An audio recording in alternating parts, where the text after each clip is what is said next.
Вся вместе. Какие ваши доказательства? They want you to comply. Cancel culture is about canceling.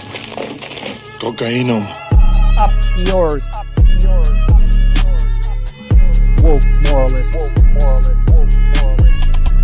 Up yours. This is systematic bullying that's happening. Woke moralists.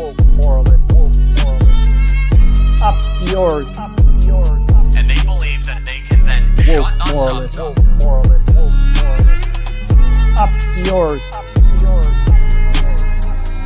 Woke moralists. They seem animalistic is what I mean.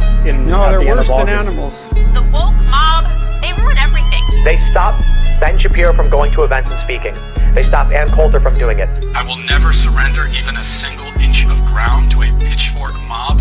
You never cave to the mob. We will never bow to the mob. Ever. No matter what. Do you see the final expression of cancel culture in terrorist groups like Up yours. We'll see who cancels who.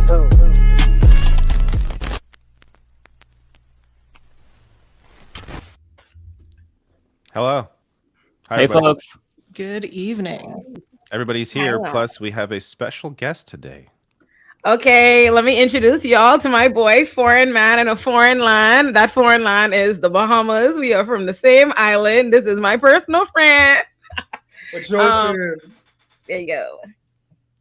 Yeah, So okay. This is a very Bahamian night. I just want y'all to know. This is going to be a very Bahamian night. I'm gonna try to keep the accent as gentrified as possible so that y'all can understand me at least.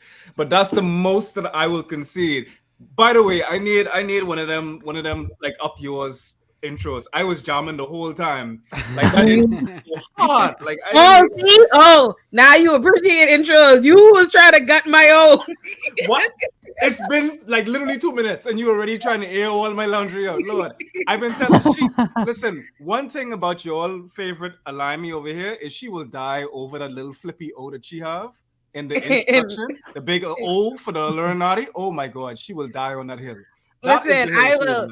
Anything else, any and all feedback foreign give me, I take every single thing. I take notes. The minute he said something about my I was like, now look here, you have to stand for something. You have to have principles. Don't play with me. Don't bother with my I can tell you right now, it ain't happening. Oh Lord. Yeah. And that was a long intro, and you won't get jam in. Yeah, that was a long intro, but I ain't gonna lie, like that shit go hard. Like, I mean, they cut in all I was jamming. It's also a long podcast. Like, I feel like the longer the video, it's okay to have a long intro. So if you have like a 2 hour, 3 hour podcast, a minute intro is fine. Yeah, no big deal. Oh Lord, we can have some hot takes on here. I could already feel it. Big up yourselves. I appreciate y'all having me on. I hope that y'all won't regret it. I had fun with Lance yesterday. That was like the warm up. That was the foreplay for what is the Leftist Mafia. So, here we are for, like another time. You're getting back to back to back. I feel like what it is? Terminator? Is it Terminator? Not a Terminator. What it is, Alimi. Shit, what the movie is, man. First of all, somebody said in the comments, I'm so fried, and I like zoned out into another world thinking about it, which I think confirms it because you said my name just now, and I was like, right, show. So all I heard was Terminator, but I don't know what y'all was talking about. Oh my God, y'all done mess up. Y'all got both of us on the same podcast at the same time. Lord of His mercy, bless you all. I'm excited because I don't want to talk too much today because I took today off, so I have like no idea what's going on right now.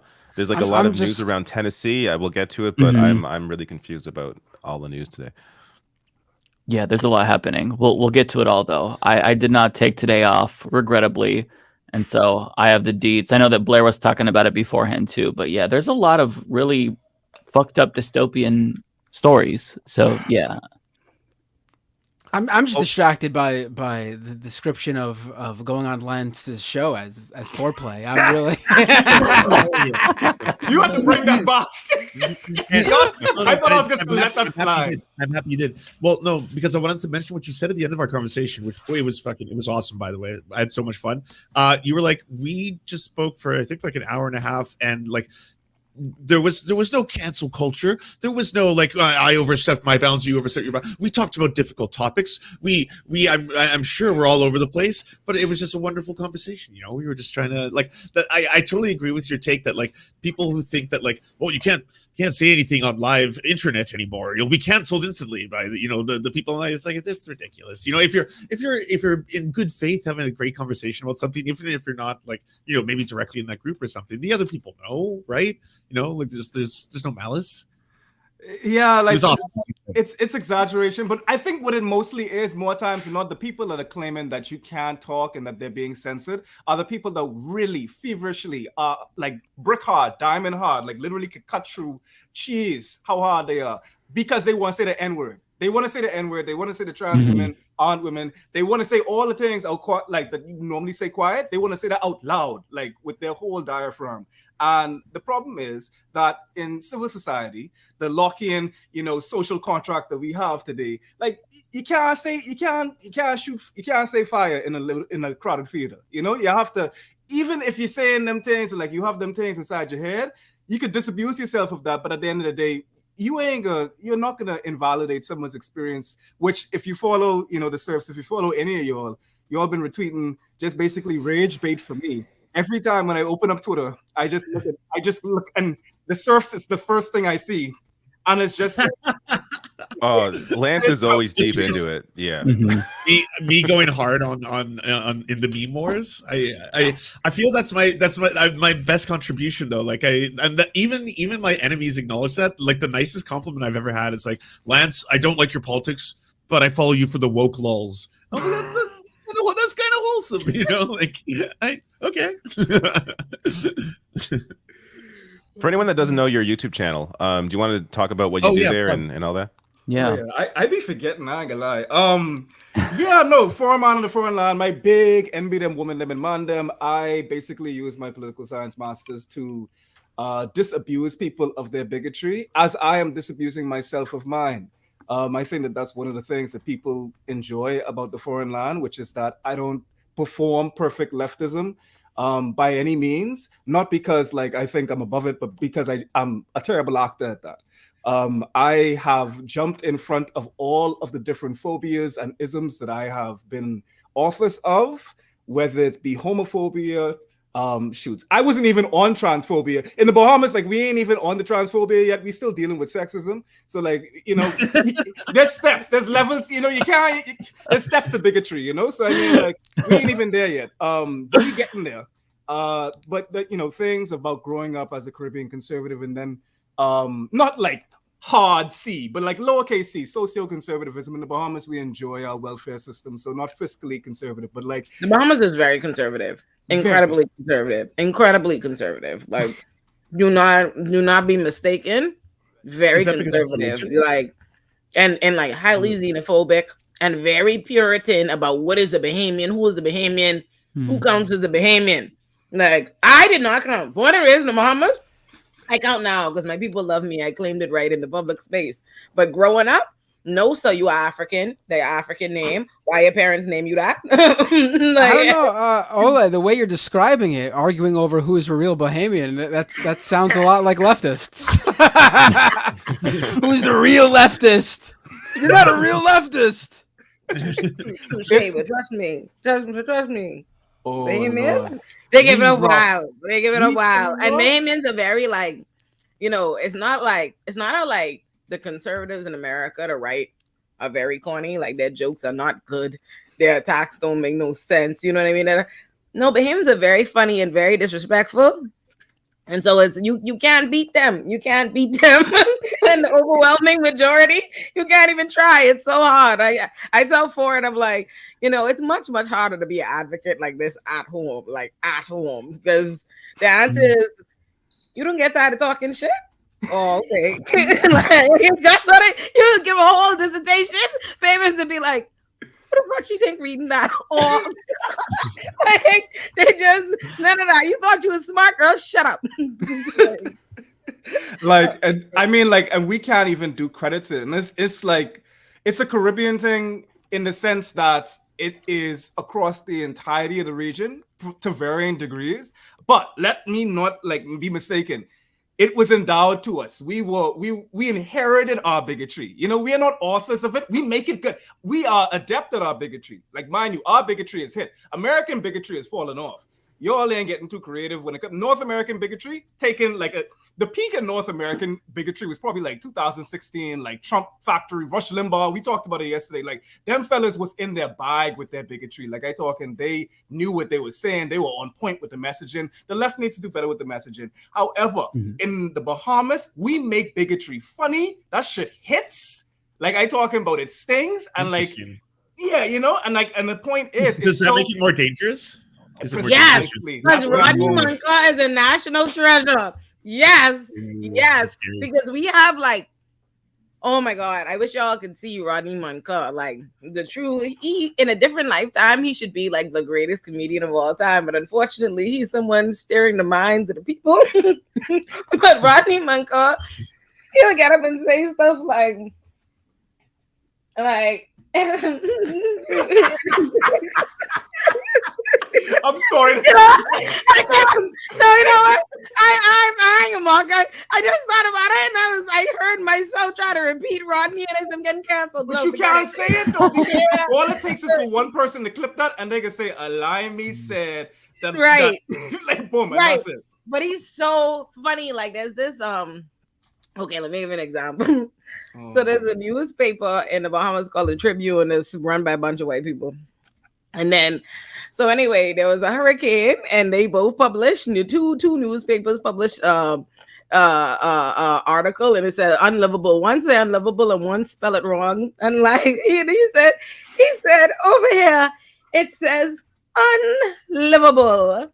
Over here it says, oh my God, I am so embarrassed. The white people them. Unliveable.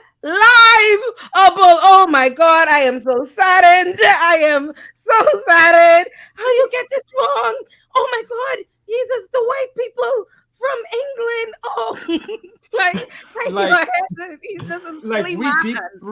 We deep throat the boot of like white supremacy. Like the thing is, I fled Iowa. I did my my political science whole tertiary education in Iowa. I know. Don't say it. And like the whole fact of the matter is, like, I tried to leave. I had to flee the country, not because like I had warrants or anything like that, as the right would want you to believe, but because I was just drowning in a sea of white. Like I was like blinded by the white. I had to bust one of these, like, you know, like when you go outside first thing in the morning and it's just that white. It's bright outside, and like I have to do one of them. Like that was me, and I was just like, I can't take this shit no more. There ain't no seasoning on the food. Everybody, like, I get followed at Best Buy. Fuck it. No, I'm gone. I'm out of here. So, like, I go back home. I eat some conch salad, drink a Kalik. And then the person next to me looks just like me. I like, hi, go, brother. It's nice to see you. And he's just like, you know, them gay people over in the States, man, they could burn in hell. I'm just like, bro, I just got here. No, babe. I just dog. Oh my God. And I'm like, the Bahamas will literally, like, you don't understand how bad it is. Like, you don't understand when it's the majority. Like, our newspaper will say it, like, so like, and I like that's crazy, but it'll be like, gay person is killed in the article. The headline will be like, I can't say the word, go into hell. Like, that'll be the headline.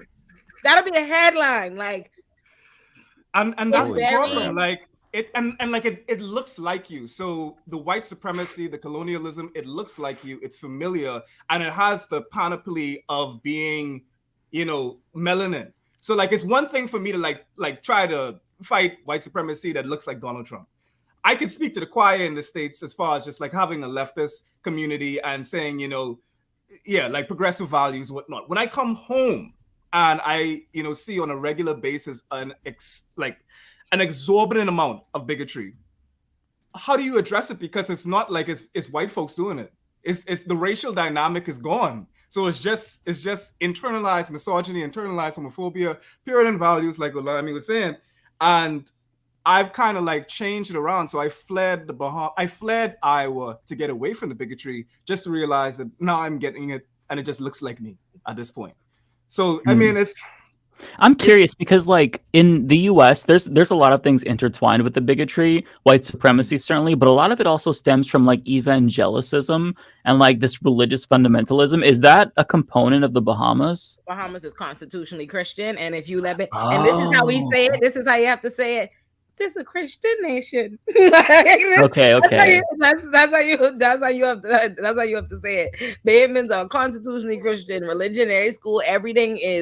Every single thing, like the whole, yeah. So we have a Christian council. That is the worst thing. My God. I personally believe the Christian council is one of the worst things in the Bahamas, me personally. And I don't know if you experienced this as a child, Foreign, but I remember when we had to lobby to get Harry Potter in the movie theaters. Like, I remember. Which is crazy. Which is crazy now, given like Roland's politics. It's amazing. Like, we were trying to get her. Turns out the Christian Council was right. That was a big thing. I remember I had to go to my Grammy for the whole presentation. I was like, Grammy, check this out. I'm like, you know how all the fairy tales is just the battle of good and evil? She's like, yeah, same thing. Oh, you wanted something, you want, but I had to petition her, and that's the only reason. Try to change the tides because the Christian Council wasn't having it. The Christian Council is. I remember when they had everybody thinking the Furbies was possessed by you remember. I remember these stories about Furbies being possessed and like demonic or something. Listen, don't let Bahamians hear anything like that. They already think something in the water in the States, okay? They heard that, and I've never got a Furby to this day. I remember that. I remember my Grammy reading that like Bible. The Christian Council, they holding us back. They're holding us back. To be fair, though, I think that they were right about Furbies being demonic. There is something inherently evil about Furbies that I can't explain. They're just very creepy. Probably right. I myself am scared of dolls, so I wouldn't want a Furby in my house at this. Yeah, but no way. The Christian Council, despicable. A despicable bunch. They came out. We had a referendum that was basically this encapsulates it perfectly. We had a referendum not recently, this was like 10 years ago, and they essentially were saying if women could pass on citizenship to their children. It was when I was in college. I remember this. Citizenship right now is patrilineal. So like if I, a Bahamian man, have a child with an American woman, then the child will be Bahamian. If a Bahamian woman, But if I have a child with an American man, the child ain't gonna be Bahamian. It could be born in the Bahamas. Sexism still. Listen, Bahamas don't play. But you have to understand how deeply embedded the Bahamas is in our bigotry. We ain't like in the States, like how y'all could all this free talk about it. No. Okay, we had a referendum to change that, and like I graduated college in 2015, so like 2014, Bahamians, women included, overwhelmingly voted to keep it.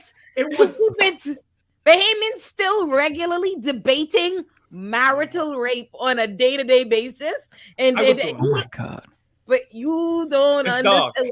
When I go back home, my head is spin. I be like, Lord, like the whole time I'm in the States, I'm like, oh, Bahamian. I go home, I'm like, oh my God. As soon as you get down, they say, allow me, you so popular, you got all these platforms, you doing good. Where the child come in though? When my baby come in? Where Lone foolishness. So you feel like you just can keep saying all them things in the States, all them gay stuff they used to be talking about. What your parents think of that? Oh, they stopped my daddy in the bank. Oh my God. No way. But this is what my daddy said the other day. My daddy said the woman in the bank was like, you need to tell your daughter to be careful, saying all that stuff. And this my daddy was like, do not worry about my daughter. She's been in the States for a long time. She has been there. Trust me. She knows. The States is not like the Bahamas. Like, she can say what she wants. They blow up all the time. They always saying things. Even my own great aunt just be like, oh, still with the blackity black stuff. Oh my God. Literally, I made a video about combating Caribbean homophobia, even my own. I got death threats and I got disowned by half of my cousin. I was like, "Fuck y'all ain't do nothing." Oh my anyway. God. I was just like, literally, just for me, and that's the reason why, like, I did this shit. Because like I was just like, okay, I want to get out ahead of this, and I know that my language, the homophobia, is so built in that as I began to get a platform, I realized I was just like, I'm probably gonna slip up and say some very homophobic shit. So like, let me get ahead of this and just address this up front. It was not like for the solicitude of people. It wasn't because I was a good person or altruism. It was because I know I'm a dumbass and I will say some dumb shit. So like, I was just like, okay, you know what? Let me just talk about it. Because I want to rid myself of this. I want to get better. I'm a recovering homophobe. So like, I was just like, okay, let me talk about it. And I just said, I was never cartoonishly homophobic, but like things like saying you like man is basically we say that so casually. You know that Candy Man when she no, and I remember do not address that on This American. You leave stuff like him. You leave it alone.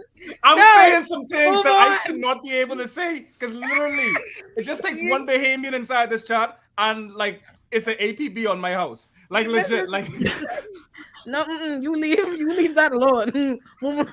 Next question. But like for real, like it's like casual things inside our verbiage, inside of locution. So like it wasn't saying like that it's gay. It's basically saying that, oh, whatever you're doing, I don't like, so I'm equating it to being gay.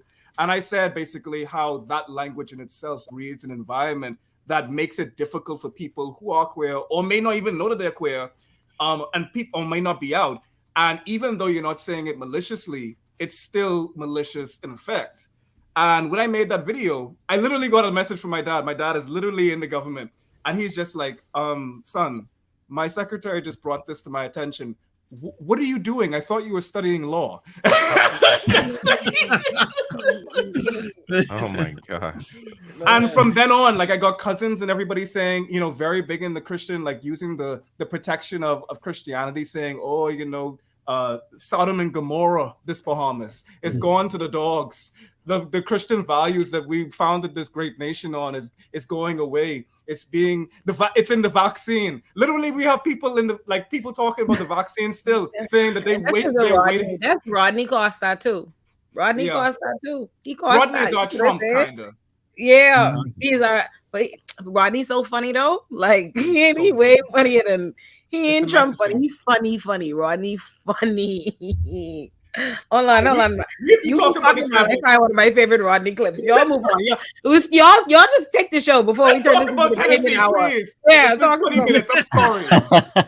This is really interesting though, because I had no idea about like the social conservatism, and it is hard to like deprogram yourself because I grew up in like the church, and it was like I was brainwashed from a very young age. So deprogramming yourself like takes so long, and like trying to unlearn all like the bad habits, it's impossible. Like even today, like for me, like I am trying to unlearn like the weird tendencies that I had, like that was embedded in me, like from a child, like these weird stereotypes about gay people being like perverted or overly promiscuous. Like I always try to be like the good gay because I'm like the only one that my family knows. So it's like if I fuck up, then they hate all gay people. That's what's on the line, So it's like, yeah. So it's like, but then again, you try to unlearn that because it's like, no, this is me kind of like internalizing this idea that they think gay people are inherently evil when I'm just a normal person. I shit. I'm just like everyone else, So I want to bust some nuts. I shit. I do other things. Like, that's what it's all about. Poops. Yeah, and like it's like, and that's so equatable to like the Black experience too, because when like for instance, unfortunately, Jonathan Majors, who like literally like you could stand in 1 second, and then like a week later, all of this shit comes out. And his lawyer is literally out there.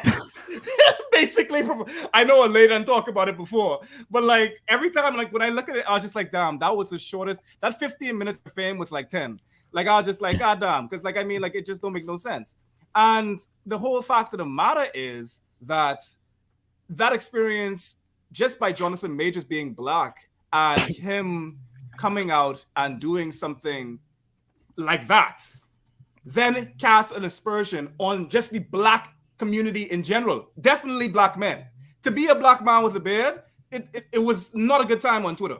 I just had to go and say my little part. I say I stand with victims and I execrate this type of culture, because if I say anything more, they just say, yeah, you see, you cishet black man with a beard, you wretch of the earth. Like Fanon was talking about you specifically. And that's the thing, like it's a monolith. Like gay folks, queer folks, marginalized experiences, they make it a monolith because that's how they erase culture in general. And by they I mean whiteness. It's a system. I find a Rodney clip. Y'all have to. I sent it to the Leftist Mafia chat so y'all could play just to give you. This is Rodney. Rodney is a clown. He have a media show, but they go on and give Rodney a position in Parliament, and so the news could ask him, what do you have to say about your critics? They say you shouldn't have this position. Go play the video. Play it for the people. No, why? I said, it's still sending. Oh my God! Why don't? That's broken Twitter. There's a chat right on screen. It's just Streamlabs. You can send it if you have the link through the private chat. Streamlabs. What you say? Trying to stop you. The thing we're using right now to stream this, there's a private chat link. If you click there, and then you could post a link in there. Right. It's it's sent. Thank God. Oh, no. Oh God. Oh, you uploaded it. Okay. It's sent. Yeah. David's looking like, goddamn, what is this? I just got to figure out a way to. Is this TOS? Like. Sir, there's no way for me. It's not going full screen, so it's like a little tiny. What? Why it's is not it working? like that? That's my God. Twitter's like it's opening and closing. I don't even know what's happening. It's Twitter. Like it's Twitter. It's irrevocably broken. Everything, man. Why is life like this? You could hear the audio. I could do. I mean, you just can't see the guy. You should. Or barely see him. You got to get the full effect.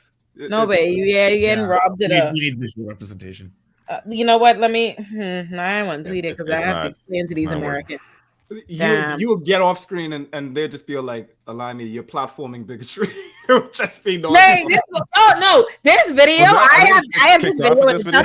This video is in the favorites in my phone for the day I need to truly respond to some controversy. This is my former, my soul reply for it. I've had this from the minute I ever seen it. I was like, favorited babe. I was like, this man right here, he know how to deal with he know how to handle things.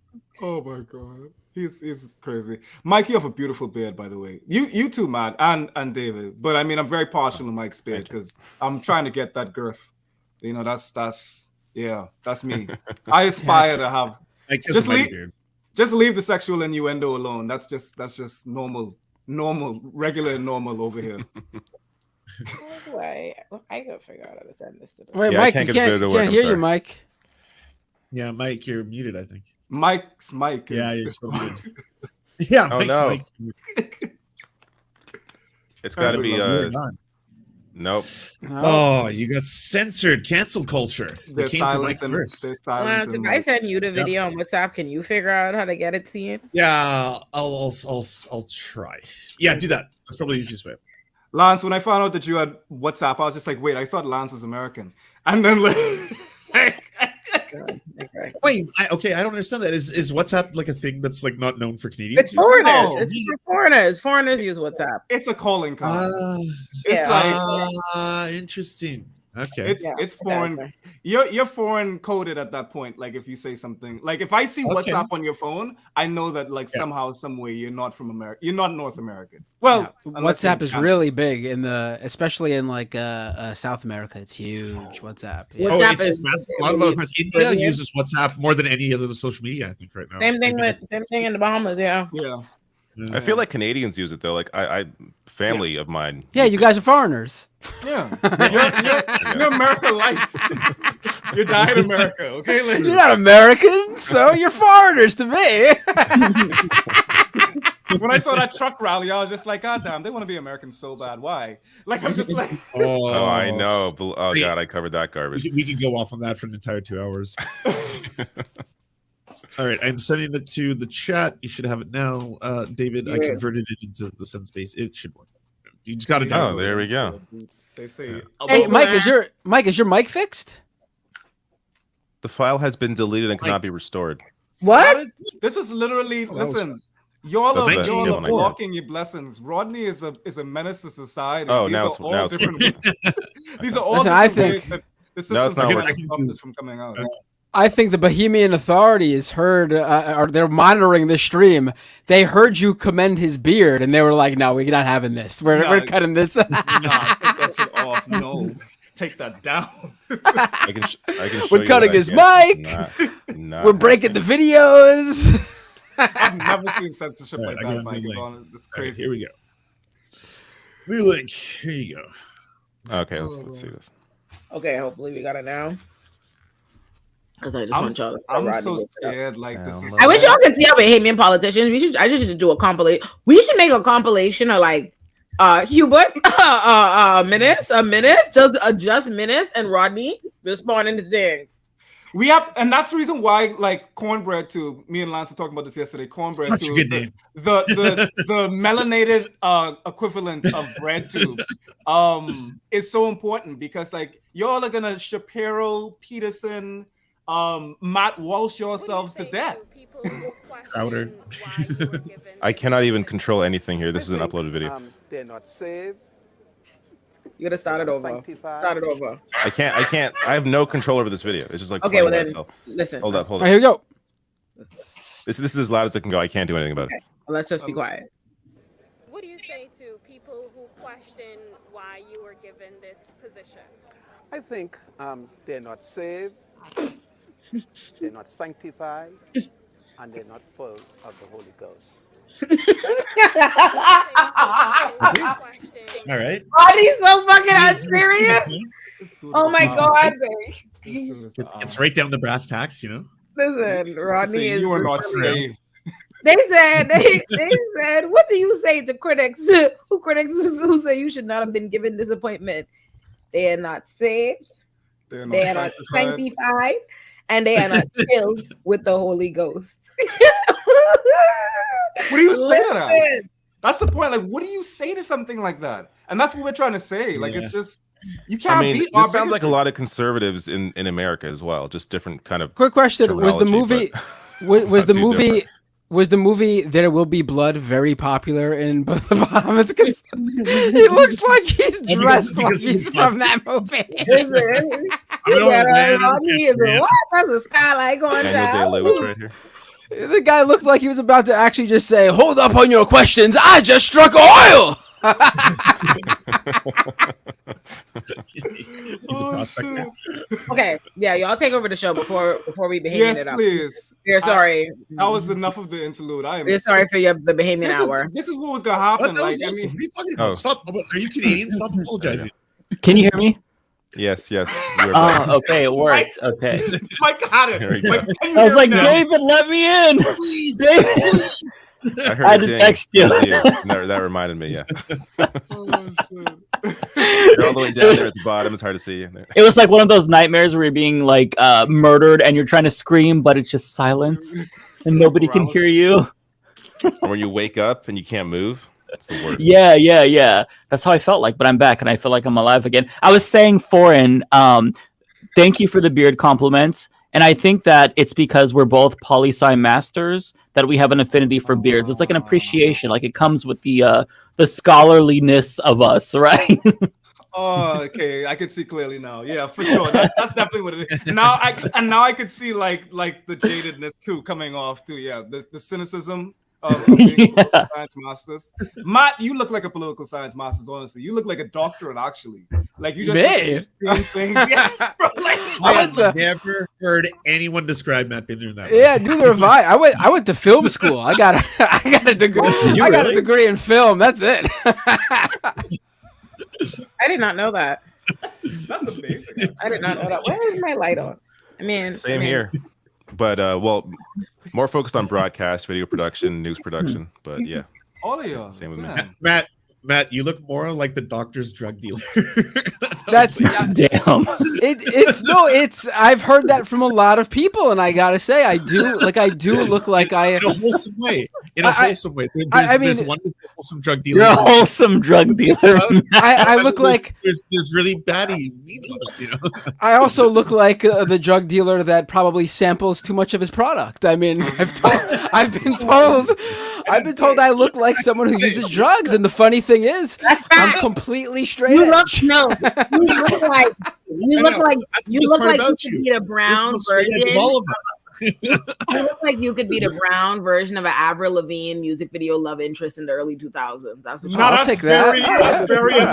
That's specific. That's what he looked like, though. That's what he looked like on black.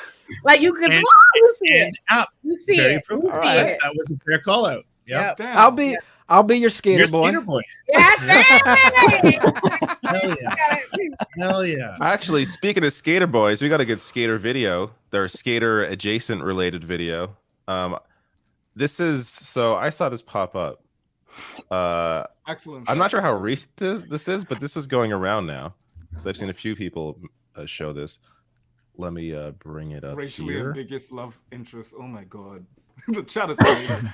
Like, left to Mafia, Chat is one of the best parts of this entire thing. Oh god. Oh yeah. All right, here. They're ruthless. I love. So I I believe this is QAnon shaman. Mm. But, oh no, this is No, bitch. Oh, this is nah. money.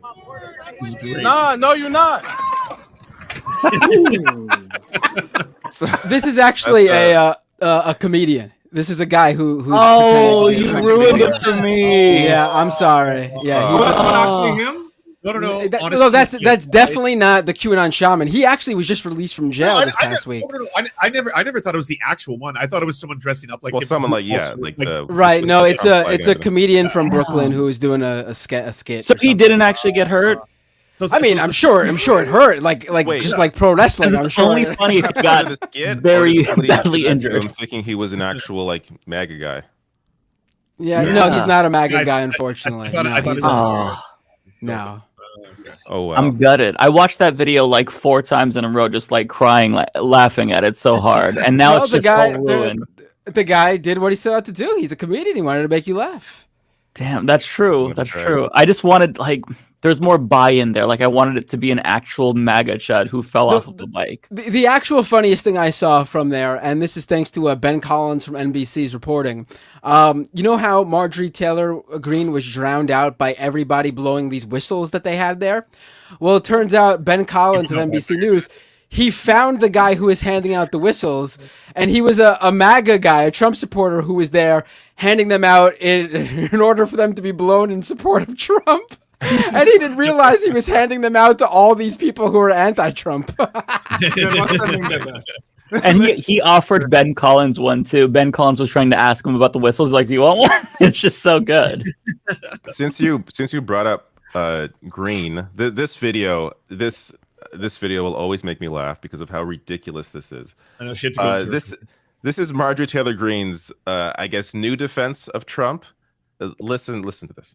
President Trump is joining some of the most incredible people in history being arrested today. Nelson Mandela was arrested. Jesus was arrested and murdered by the Roman government. There have been many people throughout history that have been arrested. I know she's fucking lying. By radical governments, and it's beginning today in New York City. And I just can't believe it's happening. But I'll always support what he's done. It's just amazing.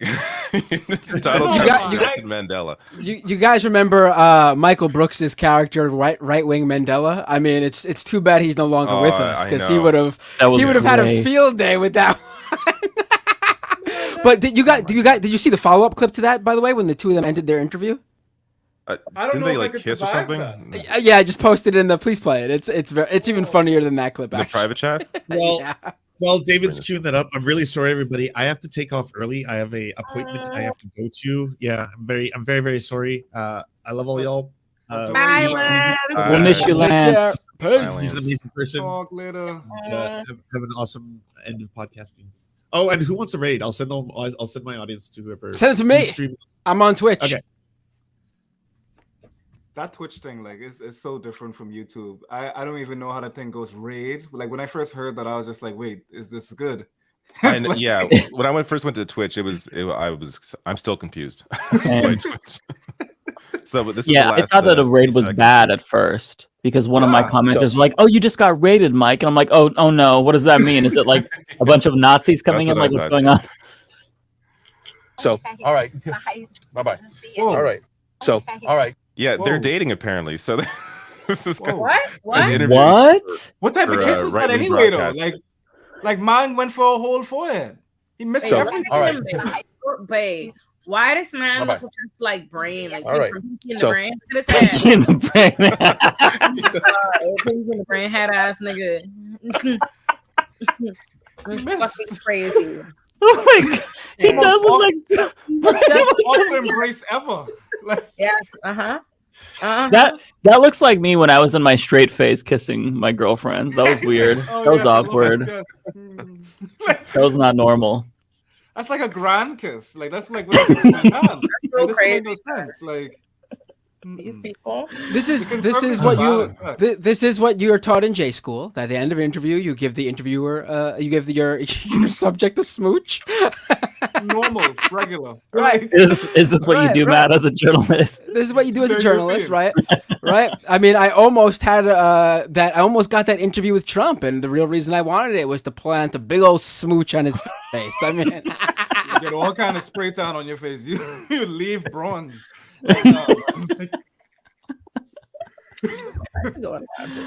Oh my god. Well, should we talk about the Tennessee situation, because I know a lot of people were commenting, and it's kind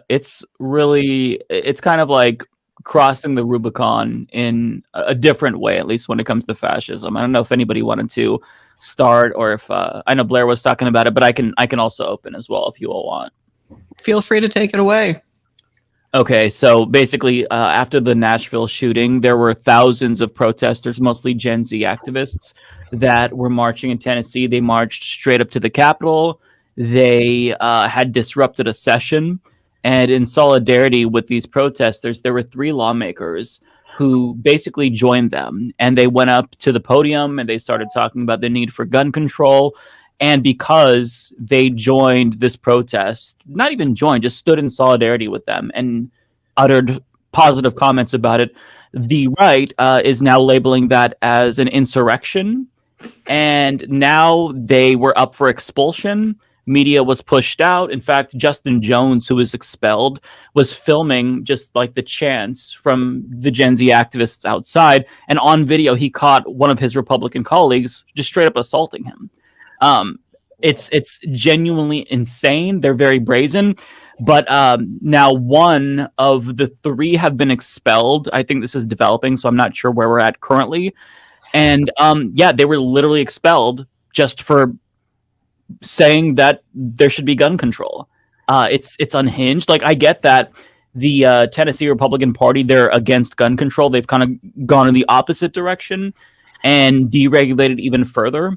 But this is like next level fascism. And there's a lot of protests right now in Tennessee, and they're chanting "fuck you, fascists," because this is straight up authoritarianism here. Here's a speech from Justin Pearson, who it was either him who's been expelled or the other Democrat. Justin Jones was expelled, as far as I know. I don't know if Pearson is going to be expelled or was expelled yet, but he's up for expulsion. No, they were both expelled. There were 3 people up for expulsion. The 2 young black men and an older white woman, and they voted to not expel the white woman. Who, I mean, there's a message there for sure. I mean, the Republicans who made that decision are sending a clear message there. Just to be clear, but also we should also say that she's come out and said that herself too. The woman who stood with them, she was asked, "Why do you think you weren't expelled?" And she said, "Maybe it's because the color of my skin." Like, she's calling it out too. So good for her. I did read though that there's going to be a special election, and they will be allowed to run again. Like, they're not banned from running, and if they run again and win, they cannot be expelled again for the same thing. Like, that's it. So it's possible that these Tennessee Republican lawmakers just You know how Republicans were going crazy this past week about how we've turned Donald Trump into a martyr. I mean, they may very well have actually done that with these two young men. These two guys are going to have a big future, I think, in politics for sure.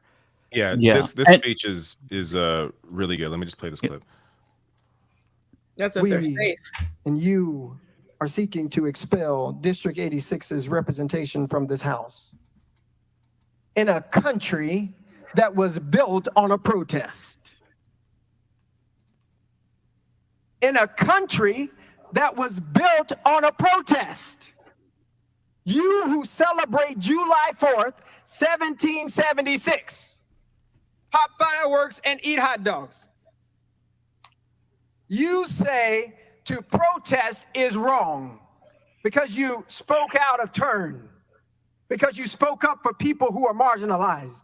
You spoke up for children who won't ever be able to speak again. You spoke up for parents who don't want to live in fear. You spoke up for Larry Thorne, who was murdered by gun violence. You spoke up for people that we don't want to care about.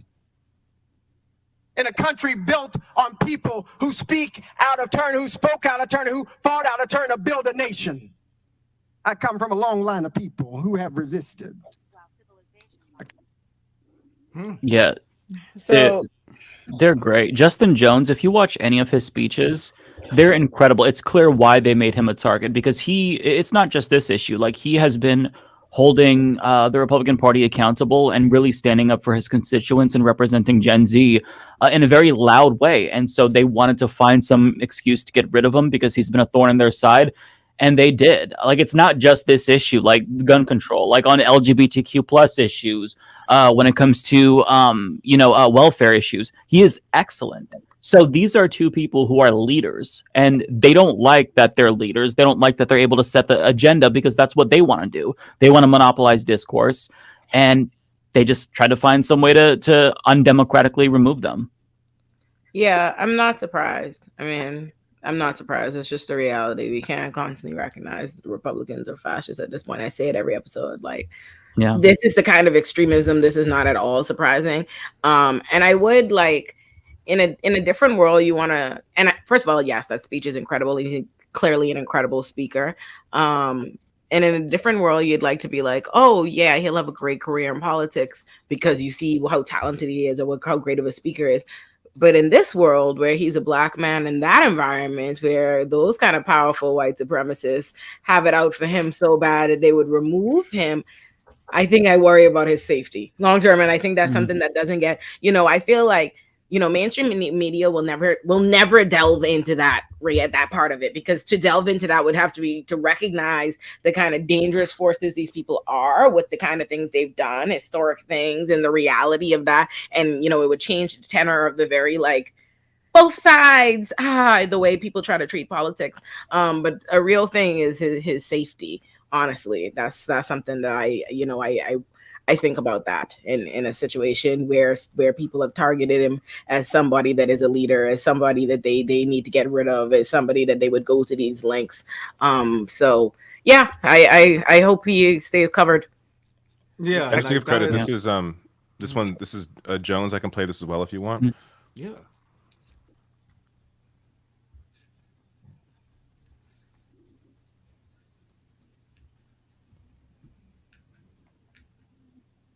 Let's talk about expulsion. Oh, this is a good one. This is a really good one. I forgot about this one from earlier because I saw the other guys too.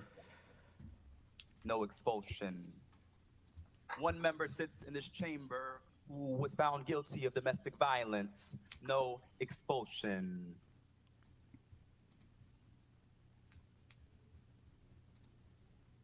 We had a former speaker sit in this chamber who is now under federal investigation. No expulsion. We have a member still under federal investigation. No expulsion.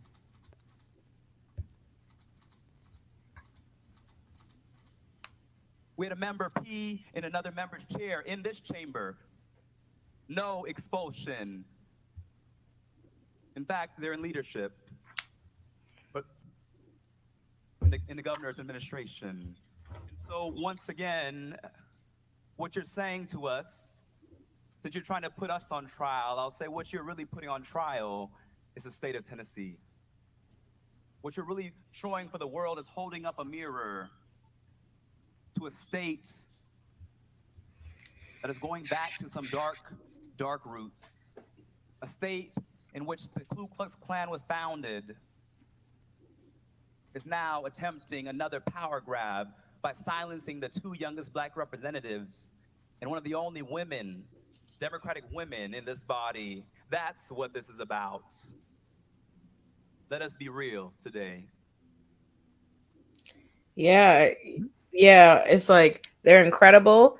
They're incredible. But when I see incredible black men in this context doing this, I can't help but recognize all the times I've seen incredible black men in that context doing that. And we are talking about them in what ifs and what could have been, because past tense, because they're killed. They're targeted and killed. Like, so that is, I like I say, and I think that's something, we forget sometimes how different environments are for protests. And like, people could take that for granted. Like, as for what New York City is and what NYPD is, there's still a big difference between protesting a Black Lives Matter in Manhattan versus what it is in Mississippi. Like, there are serious things. Like, when I've talked to different like organizers on the ground and different activists and stuff following the different deaths of different black people, depending on what they are far different constraints of what the danger is locally in those places, in those environments. And the internet sometimes can blend the world in a way where we don't really realize like what the outside environment is there, right? Like, that might be going viral on Twitter and we're like, oh my God, this person is amazing, this person is this person could be a great speaker, and but this person could be in their real life where they're at, they are a target, and they are a person that has a lot to be concerned about and are in danger. So when I see two black men and a woman targeted on this level to where they have to give a very moving speech like that, because I don't know when last I've seen either a speech to the level of either speech they've given, it makes me worry for them and hope for that they are covered and protected. And yeah, that's my thoughts on that.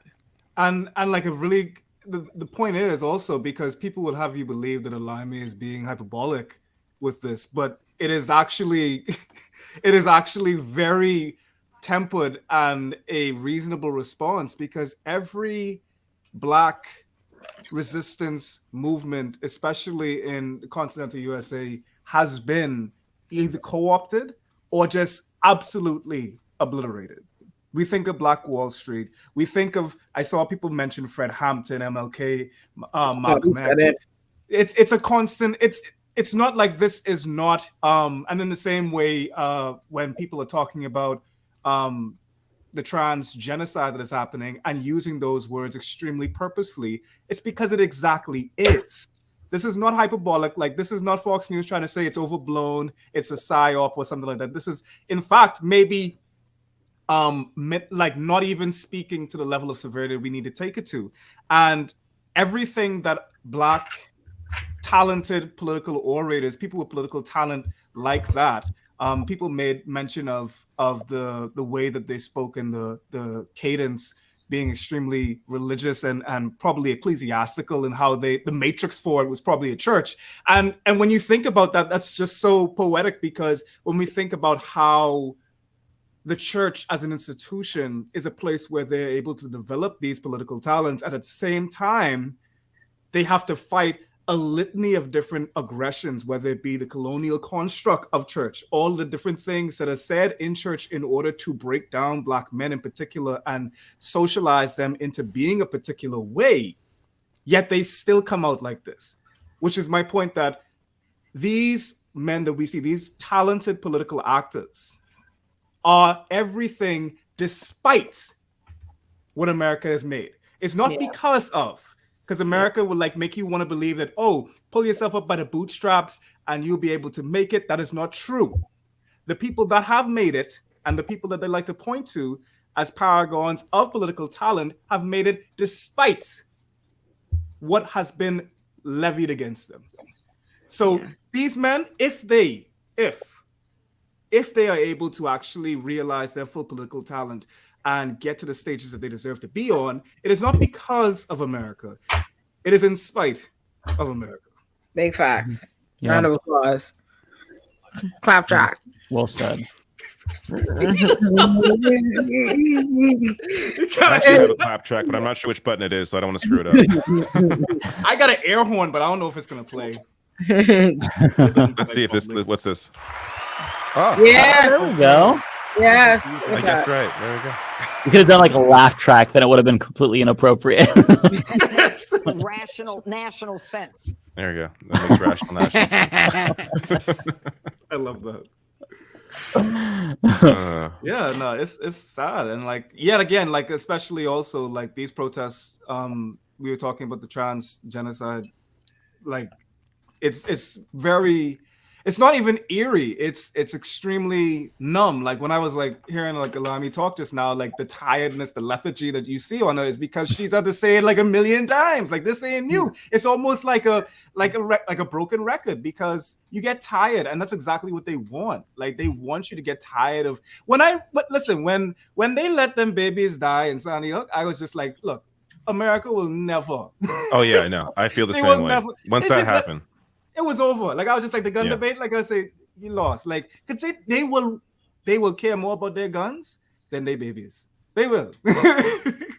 Yeah. Yep. Yeah. I have one more clip that's Pearson talking to the media. This is also pretty good. Principles, but that's what's being lost today. And so every Tennessean to be very concerned that we are not in a democracy.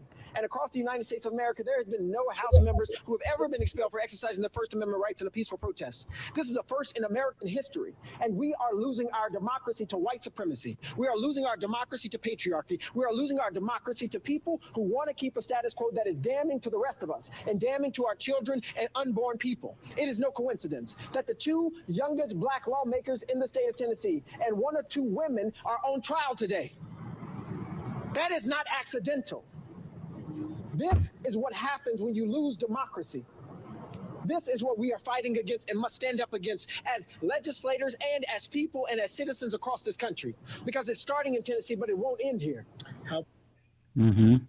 There you go. Yeah, they're excellent speakers. Yeah.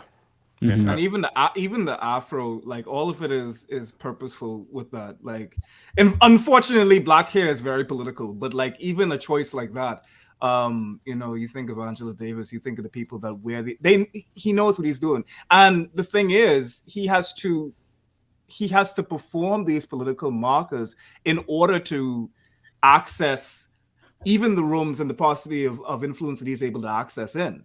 So like all of these different qualifiers he's doing in order to get into these rooms. So I watch his career with a lot of eagerness and also trepidation.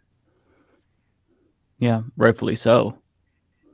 It's just really dark times now, and I think that people they're starting to wake up to the fact that one of the only two parties in this country that are electorally viable is fascist. And I don't think that they really understand what that means. Because to all of us, it's kind of a foreign concept. Like we think about fascism back in history in World War II, and it's like inconceivable that could happen here and that fascism could be on the rise here.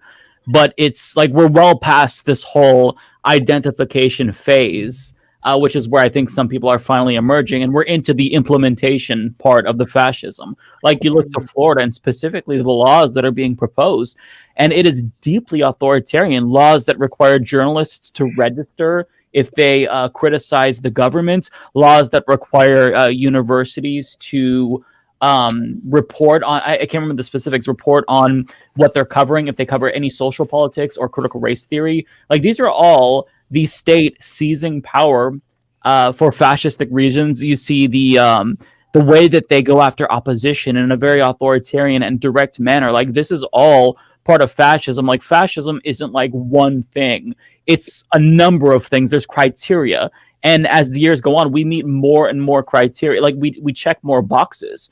And we're starting to realize what that looks like. It looks like trans genocide. It looks like the disempowerment of political opponents in an authoritarian way.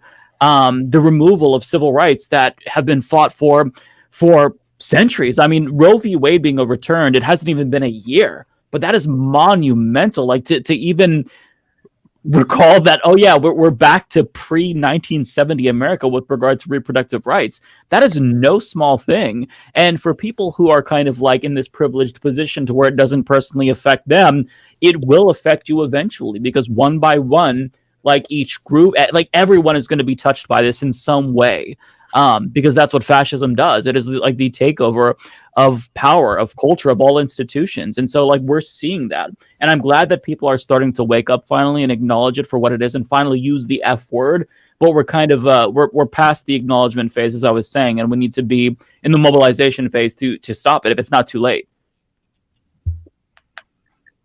Yeah. Blair, any topics in the question form? Yes, absolutely. So honestly, some of the questions, which I think are kind of back from earlier stuff, the questions want to know, what are some of the best Bahamian dishes? Oh, that one full circle. My favorite ever is the staple Bahamian breakfast. And let me just say this before I say this. It's gonna sound whatever to y'all, and I don't want to hear no slander. I'm ready to die about this, me and all Bahamians. But tuna and grits, that's my favorite. You ever Americans just react crazy? They start every time I say that on Twitter, they just come talking shit. Oh, I wouldn't eat that. That seems so. Who asked you? I thought you were gonna say, is it fresh tuna or you canned gotta say fire engine? Would you? Fire engine is good. Fire Sheep engine. tongue, baby girl. Sheep tongue. That's where it's at. Sheep tongue is tongue. fire. But You no, ate it? it's definitely tuna and grits, and then I like a conch snack more. Which you prefer, a conch snack or a conch salad? A conch snack, you mean like bamboo shack conch snack? Yeah, bamboo shack. I used to love a period. I used to be Wait, a what is period. that? I'm sorry. What is that? What is that first word you're saying? We need more explanation The of what magical conch. Like you ever watch SpongeBob? Like the blow. Can we spell this? Because it sounds. I hate to do this. Yeah, It sounds like something else. C-O-N-C-H. C-O-N-C-H. Okay. You Okay. want to say conch. Conch is very Conch. Bahamian. Oh, conch. No, Oh, got it. Okay. Conch. It's incorrect. No. No. Oh. Conch. Chunk? I said no. No. Y'all in community with Bahamian people, y'all can't say conch, but I can say it's And what it is. conch is like a Bahamian, like you don't understand. Like that's very Bahamian, like conch. Which is why learn how to have the conch shell of the week. It's called a conch shell, a jackass. It's conch like a donkey of the day. Yeah. Yeah. Oh, conch. Yes. Conch? Okay. Yes. Oh, okay. But we like have sort of like the robot from Pee-wee's Playhouse, Conky. Conch. I get that. White Bahamians are called Conky Joes. There's a fun fact. Okay. White like the conch. Yeah. White Bahamians are called Conky Joes. So conch fritters. Conch fritters is a Bahamian staple. Conch fritters, Scotch conch salad, conch snacks. We are conch people. We fry the conch and they make it into conch snack. I like squash conch though. I like squash conch with the. I like Scotch conch too. I like Scotch bubby. conch too. Oh no, Yeah. I'm getting hungry. It's too late to be this hungry. Yeah. I know Ole was making me hungry with the fries. When I see the French fries, that's when it's like, okay, You see now that? I'm hungry. Yeah. Someone said, yeah, they're white Bahamians, of course. Yeah. And Yeah. they are just like, they sound just like us. So they're different kinds of white Bahamians now, mind you. They're white Bahamians who only want to be amongst white Bahamians, and they live on Spanish Wells. I got Island. They have pinpoint places. There's some white Bahamians like that, and then there's some white Bahamians that are the hyper opposite. But anyway, they sound just like us. They right there. They're the minority though. They're the minority. The Bahamas is overwhelmingly black. The black in the flag stands for the people. like legit. Like no, like actually, the black in our flag is for the people. Thinking of becoming a white Bahamian myself. Oh Lord. I know if you could pass. You'll never be a Bahamian. We are I just tell you, we're very Puritan. Very xenophobic. So like we could spot you out. You'd be like Bahamians do not like foreigners. Okay. Unless they're very white the deep thing. It's a deep thing. It's very deep. It's very deep. It is very deep. You know, speaking of, hold on, what time is it in the show? I'll tell y'all a story to prove like an hour. Anti-black. I'll tell you later on in the story when the odds of Bahamians still being on here and able to stay it on the island and my parents hear it. But I have a good story that'll really illustrate Bahamians internalized anti-blackness because I really catch my daddy in it this week. He is really trying to argue me down. I'm like, sweetie, take this L. Take this L. Take this. But you say what? You say tell it? Are there any Bahamians in the chat? Are there any Bahamians in the chat? Let's just give it a little bit. Who said? Where my Chet Hanks at? Oh my god! This is microaggressions today. Just tell the story now. I want to hear it. Okay. We don't have to wait. My daddy. So my parents are going through a divorce, right? That's a way to start. Yeah, right. They had a wife, so my mommy ragtag my daddy ass in court. Just was Wally whopping him. Like my daddy is very, very upset.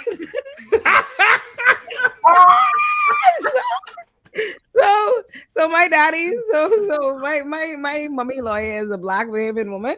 My daddy lawyer is a white Bahamian man. But my daddy feel like I can tell you who they is for it later, right? But it's like a Bahamian family, a white Bahamian family that been here for generations. They were once upon a time from a different place, but they are Bahamians. So, and they are racist as hell, but they just as anti-foreign as every regular Bahamians. So my daddy called himself, you know, because I'm like, here's my daddy's lawyer. I spoke to my daddy's lawyer, and it's very clear to me that my daddy's lawyer don't fuck with my daddy. And I know this because I'm a lawyer, and I know what it looks like when you don't fuck with your client, when you don't believe your client.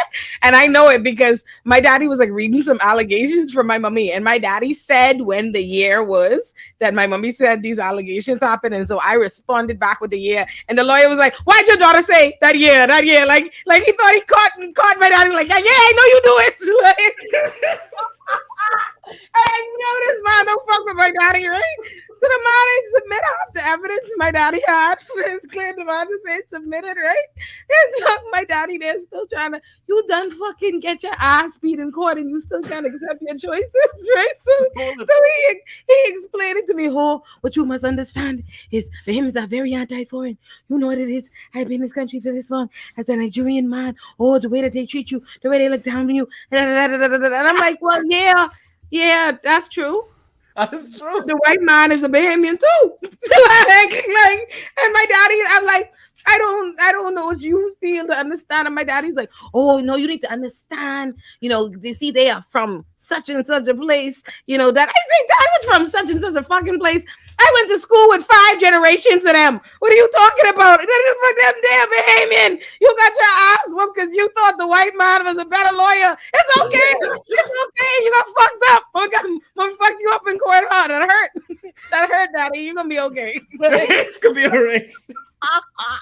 Oh my god. Well, no, tell me, hold on, please. If y'all are Bahamian, do not say nothing on this island, man. I don't need my daddy coming to me upset. But he is. So he say.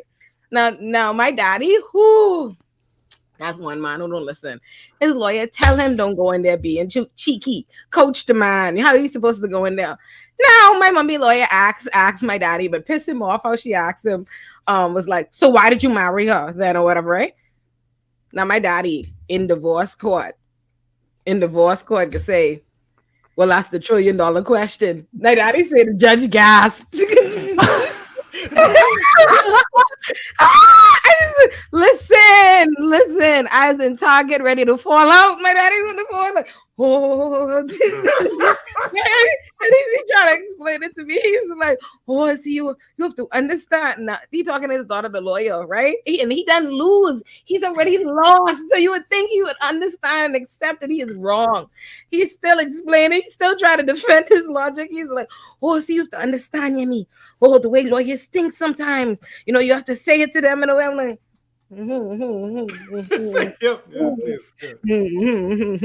So yeah, anyway, I said that to say, but him is internalized the same foolishness.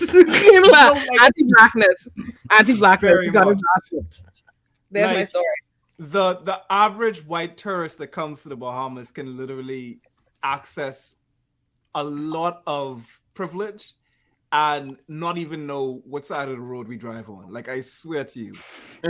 Like, if I go to the bar and a white tourist is also at the bar, I can have $100 bill in my hand and I say, sweet mutton, beautiful, lovely.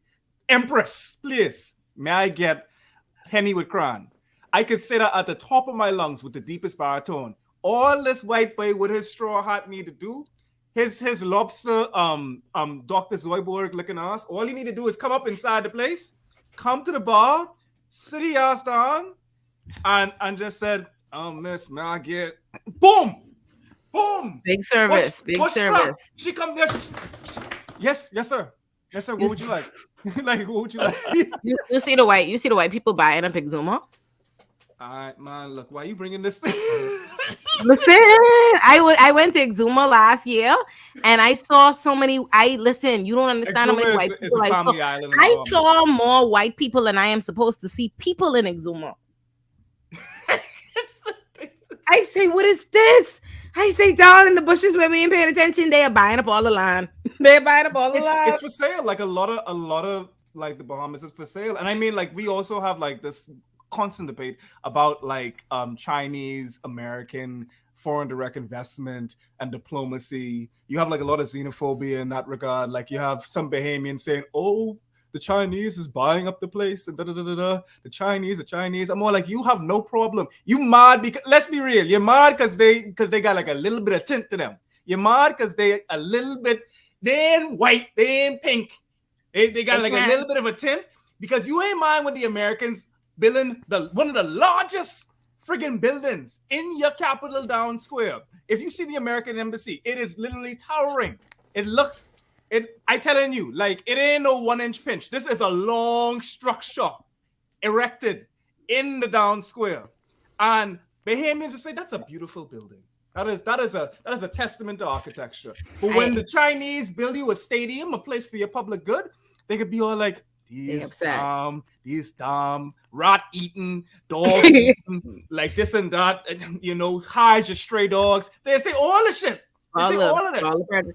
I ever tell you how they failed me on my driving test because my daddy African. Listen, let me stop. This better be a good story, because I gotta say, it sounds a little bit like an excuse. But go ahead. Yeah, that's why I failed 3 times as well. Yeah, that's crazy. No, listen, no, I'll say y'all. No more baby now. I will tell it another time. I can tell you about it for it. Like, I can tell you later. No, because that industry is very corrupt too. Like, you could buy a driver's license. The Ministry of Road and Traffic. I can't talk that loud. Hey, I need to stop. You didn't buy it? Limey, you can't say that. You on live? You can't say things like that. I would say my favorite. This is gonna sound very wild, but I love bribery in the Bahamas. Oh my god! I tried you not to say this. You like bribery? Oh, okay. Don't say it for me. I can say it. I can say it. Mike, please. All right, now I know you're lying about the story. You're just that bad of a driver. Even the money payoff couldn't pass you. Everybody's buying license in the Bahamas. That's big thing. What do you mean that's awful over? We have regular everyday bribery, man. Not like big great politician. The island is 21 by 7 miles long. We don't have no Trump niggas, man. Relax. It's like little things, like give them a license, speed them up on the line. Let me get this earlier. But that's my favorite thing in the Bahamas is like, you know, if you have a couple $100, no dilemma is unsolvable. Like, I realized, listen, this last time I was home, right? That's the problem with capitalism, though. Like that. Hush, man. You focus on your big countries and leave my tiny island alone. All right. you let me enjoy something. That's my favorite thing when I get home. Listen, after every day in America, I'm acutely aware of the fact that I'm an immigrant. It impacts my everyday. Oh, when I go home and I have free reign. Oh, I'm like, yes, to me. Oh, when I was last home, right? So when we was growing up, you don't lie for it. It used to take months to get your passport. Like,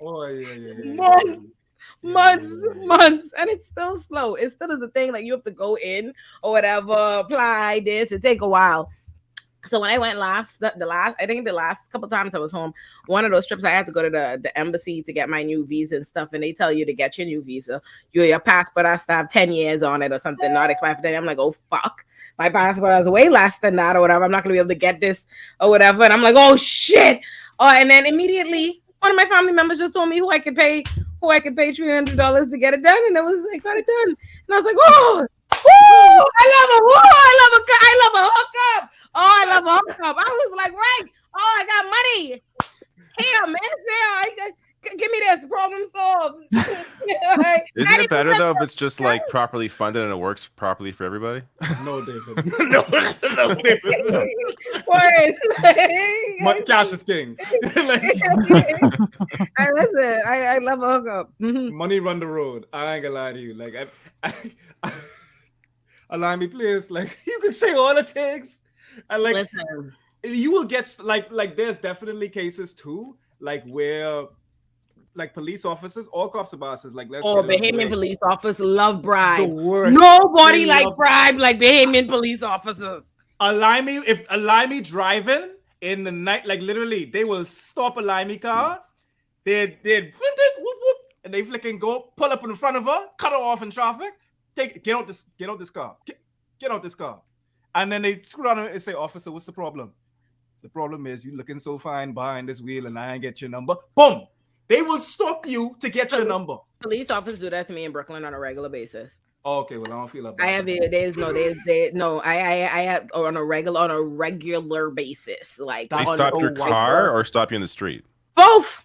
Stop me in the car. Police love me. What you mean? Men love women. Love no good for them. They love me. Or they always everything. But as soon as a police officer see me, I'm like, sir, please go where the love is. Please go where the love is. No, but Bahamian police officers, there's a thing is known in the bombers. Bahamian police, what they say for it when they come for you lock up. You lock fucking up. You lock fucking up. As soon as they see you. You know you lock fucking up, right? You know you getting locked fucking up, right? and they so like I tell you, like, and that just goes to show, like, it doesn't have to do with the color in this case. Rare time when I'm gonna say this. It doesn't have to do with the color. Like literally, police all across the board, like all of them need to bun. The only good, like I telling you, these fellas will pull me over, and they're like, it would be something very innocent, and they would just say, Get to the back of the car. Get to the rear of the car. They get the whole gun out. They get the whole thing. They look like Moist Critical. How they have the whole gun out. And like and they say, get to the back of your car. I say, so what happened? I say, you know your tint's too dark, right? I say, you gotta be flicking stop. No, my tint's too dark? You got what is that? A M15? And you got it on me because the tint's dark? Really? Bahamian police officers treat me so good. Listen, Bahamian police officers, so particular brand, the corrupt man, but they love a Bahamian woman. Oh, they love a Bahamian woman. They think, Bahamian police officers treat me good. Like I remember one time he was pulled over on the beach down all the way out east, right? All the way out east, like past the on the Eastern Road, right? Like just coming past Montague. We was parked there and my friends was boxed in the car, right? And so what happened? My friend was in the front seat of the car, pissing me off. He keeps saying bunch of slick comments to me because he ain't like us in the States and I had an American boyfriend. He had an attitude. He feels some type of way. So anyway, and he keeps shaking shots. Listen, this is like 4 a.m. We smoking weed is illegal in the Bahamas. And weed is also terrible in the Bahamas. This is another thing. That's a side comment. Yeah, so terrible. Like reg is not even sufficient. The weed is abysmal. I pray for my land. But I had the front seat and he pissed me off. I start cursing about when you look. Oh yeah, you see lights coming. Police come to the beach. All my friends triple. They swear they go to jail. As soon as they come to the window. I'm like, oh hello officer. Oh no, I just come here because he know he in my face and that. Let me go on. My boys in the back was like, oh, that's crazy. I didn't know I was going to jail. He said, I thought it was texting my mommy. Like, oh, just so you know. I go to jail.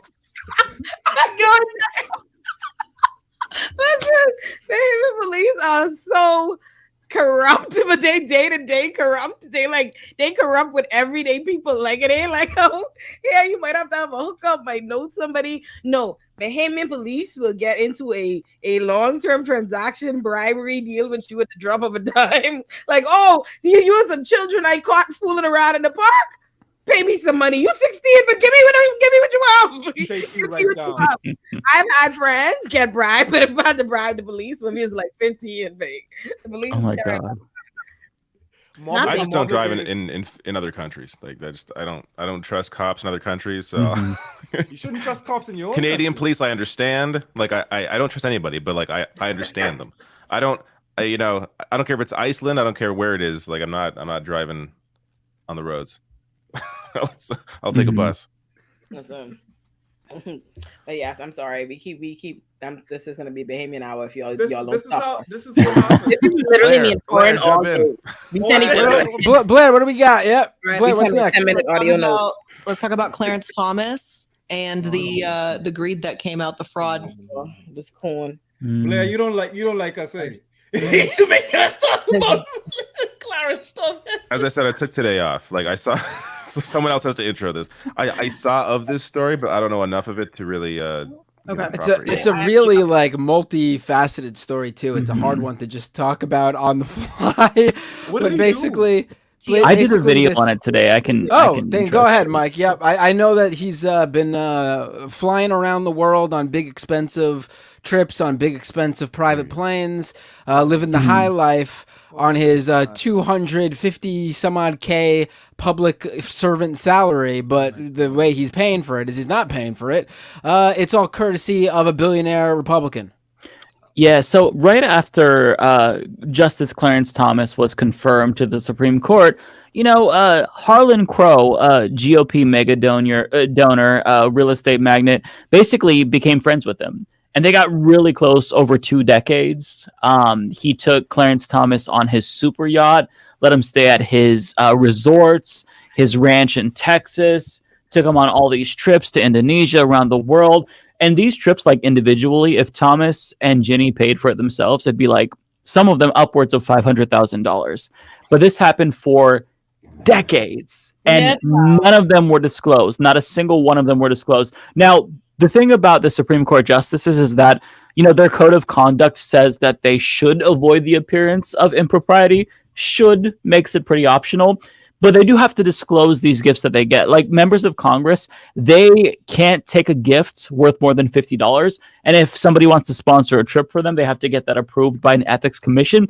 But for Supreme Court justices, those same rules don't necessarily apply. But Thomas was so brazen that he didn't even let anyone know that this was happening. Like you're supposed to like fill out these financial disclosures saying, hey, I got this gift. And on top of that, with these meetings and stuff, so Harlan would let him meet with other rich people. They'd have barbecues together. There's actually a photograph online of Clarence Thomas with like a bunch of like rich dudes who are all super wealthy.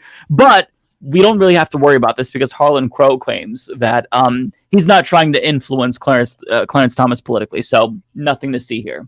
So that's the crux of the story. That's the TLDR version of the story. Yeah, that's the picture right there. My boy is a fly in the milk. Oh my god! I will say that the artist behind this is amazing. I thought it was a photo when I first saw it. It's a painting apparently. It's a painting. Apparently, it looks Someone really... sat and painted this. Yeah. Oh, I didn't know this was a painting. It says right there, a painting. It's very well done. I mean, when you got billionaires doing this, they pay for the most. Right. I mean, obviously they were sitting there while the guy painted it. I mean, this obviously is a portrayal of what happened, but it's a painting. Yeah. What is that in his hand? Yeah, there's also other conflicts of interest to kind of point out. So Crow donated to this statue. Oh yeah. Oh great. Yeah, I didn't even notice that. Cigar in his hand, khakis and sandals. It's hell. It's hell. the sandals. Yeah. Yeah. So Harlan Crow, Clarence Thomas's sugar daddy, also donated to the Tea Party organization that Ginny Thomas worked for. Sorry. call him Clarence Thomas's sugar daddy?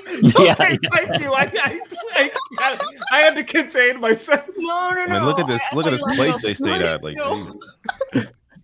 That's some cool shit. I ain't gonna lie, but it's true though. We call him a blesser. We call him a financier. I mean, look at how happy he is. I mean, who would think that his decisions were influenced here by all of this? Bitch. Look at him. He is just an IG influencer. All he need to do is just put his ass on the sink and like sugar daddy galore. Like, look at him. He is just, that is giving. It's giving like sugar baby on on vacation. That the sugar daddy paid for. Like he's not in the picture himself. It's just him. Yeah. Oh my god. I'm sorry. Can't take it. Yeah, it's just the level of shamelessness here with this corruption is fucking insane. It is genuinely insane. Like the story itself is very, very long. Like I barely scratched the surface. Like they detail specific trips that they took, all the times that he went up in his private jet, went on the super yacht. I've never heard of a super yacht. I knew that there were yachts for rich people, but apparently there's a super yacht, which is like a giant hotel on water that Clarence Thomas and Ginny stayed at. It is incomprehensible, but at the same time, like it's not surprising at all. Like I don't think anyone is surprised by the story because this is just like I think that AOC put it best in a tweet talking about this, where she said that this is kind of like what the Roberts Court is, like the decline of democracy, the rollback of civil rights, and just rampant corruption that is so in your face that they don't even care. Man, look at this shit. I hate this. This is setting me back. This is setting civil rights back. Like this right here, this image right here, man. This is a micro. them in Indonesia. What happened to your boy on the side? Like, oh man, I hate this. Look at you. Yeah. So I did see that AOC said that if no one else introduces articles of impeachment, then she will. But is that going to go anywhere with the current makeup of Congress? I don't. Yeah. Shocked. That's the thing. I mean, Dick Durbin, who's the chair of the Senate Judiciary Committee, says that they're going to act because this is so brazen. Like he has to at least pretend like he's going to do something. But I mean, at the end of the day, does anyone expect impeachment to come of this, or even like a minimal amount of accountability? Of course, nothing's going to happen. That's why they do it, because they know that they can get away with it. Like that's why it's as brazen as it is. Because I mean, we're all gonna like go tisk tisk, like wag our fingers at Clarence Thomas, but nothing's gonna happen. Like that's why this happens, and it's not just like Clarence Thomas. Like this is a microcosm of a bigger issue with government, but like there's a level of shamelessness that really I think is the subtext here, where it's like he just for decades didn't give a flying fuck, didn't disclose any of this. Yep. So his failure to report the flights appears to violate a federal disclosure law passed after Watergate. According to experts, by accepting the trips, Thomas has broken long-standing norms for judges' conduct, ethics experts, and for current or retired federal judges said. Yeah. Welcome to America, folks. I mean, again, the most shocking part about this isn't that it even happened, and I think that's what's particularly messed up here. We're not shocked that this occurred. We're kind of like, okay, yeah, this is exactly confirmation of what we thought was going on. We're just kind of messed up over how much audacity he had to just do this for so many years. That's what's upsetting. We're just like, yeah, we kind of knew this was going on. We just didn't have proof of it.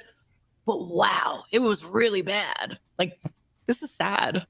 Yeah. And what's especially stunning is that like our corruption laws and like ethics standards are already so low. So like when somebody actually breaks campaign finance law, potentially like Donald Trump, or violates the minimal amount of ethics requirements that are for Supreme Court justices, like there's already so little. So if you can't even abide by those lax rules, then like what do you even say to that? I mean, all you had to do was tell everyone, hey, this dude is taking me on his super yacht. And he did it again. Actually, every year we go for 9 days to his ranch in Texas. That's all that you have to do. You just disclose it. And sure, people will criticize you, but like, what the fuck are they gonna do? But he couldn't even disclose it. Like, this is corruption in America. Like, they don't give a shit at all. That confirms there was baloney going on for sure. Something was afoot. And like this is tactical because like I see this a lot in the Bahamas too, like where we don't put on seatbelts when we're in cars in the Bahamas because like we don't feel as though there's any consequence, but we do as soon as we go to Miami because there's like this respect for this rule of law, like this idea that you will be held accountable.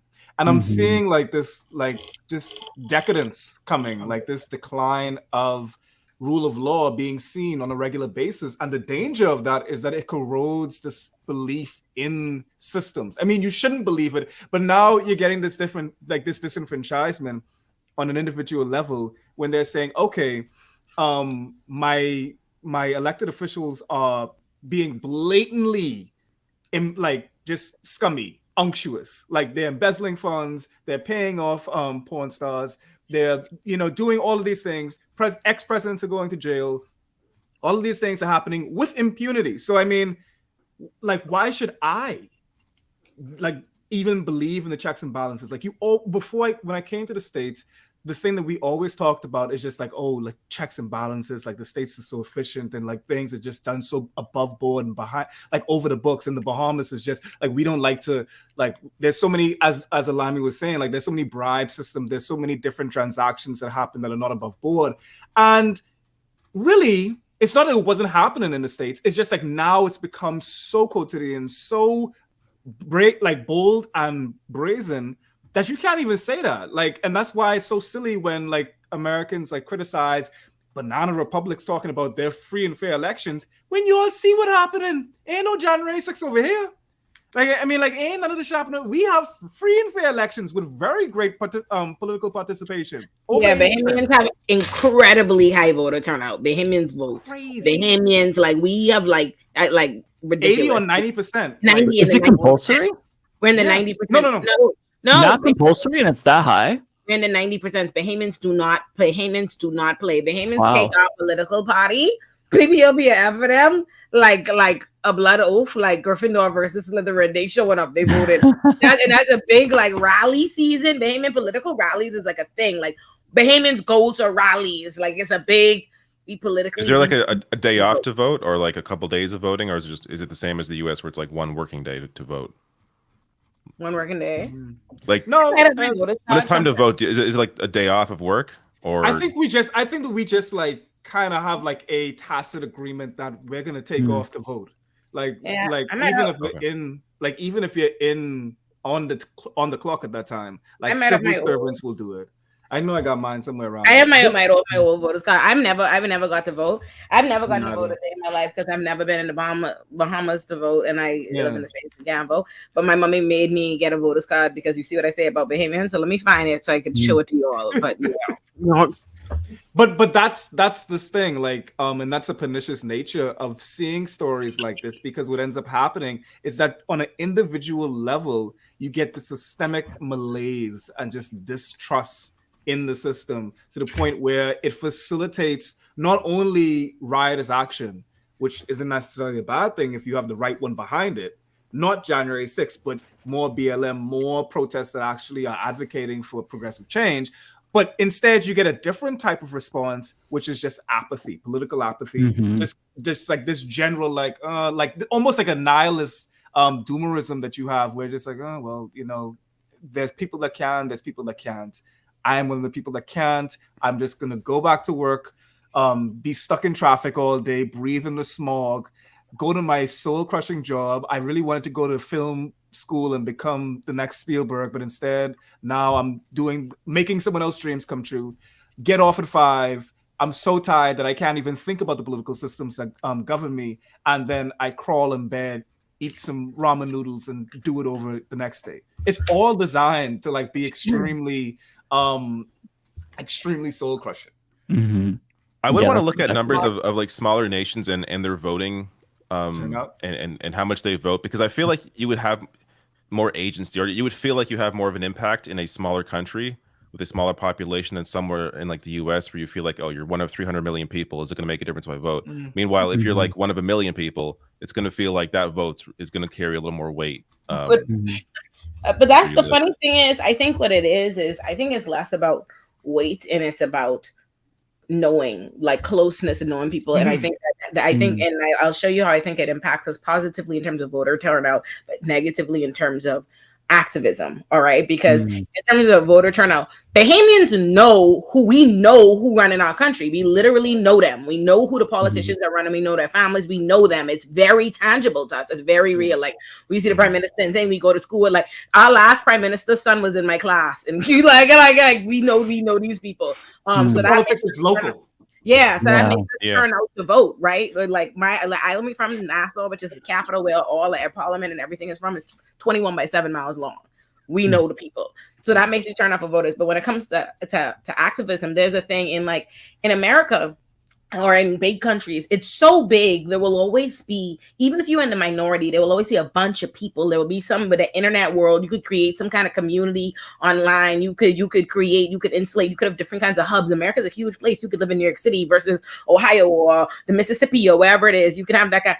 Not in the Bahamas. You like the people who will have a problem, the people who are the trolls cursing you out on online are the people you about to see. You go to school, you know them. They about to talk to you like that in real life. You about to like you know them for real. You can be ostracized for real. Like it becomes so it makes it hopeless because you are quite literally. It's like, oh, you're the one voice. You know what I mean? You're the one voice. So there's only a couple of that, and ain't nobody trying to hear that, and they will shout you down. So that makes people really, apathetic to activism. Like that was one of the things you first said when we first ever started talking. Or when you were like, I don't know how Bahamians like her so much, considering what her politics is. I don't know how you manage that. Listen, I could love bomb Alani, but like I mean, there's not many. She's the most visible Bahamian leftist, like verbatim. Like I mean, like there's really no other contest about it, and people in the Bahamas know about it. Now you see, my audience is extremely North American.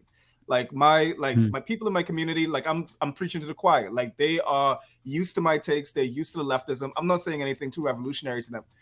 When my videos get into the ether over here, what Alani is saying is so true.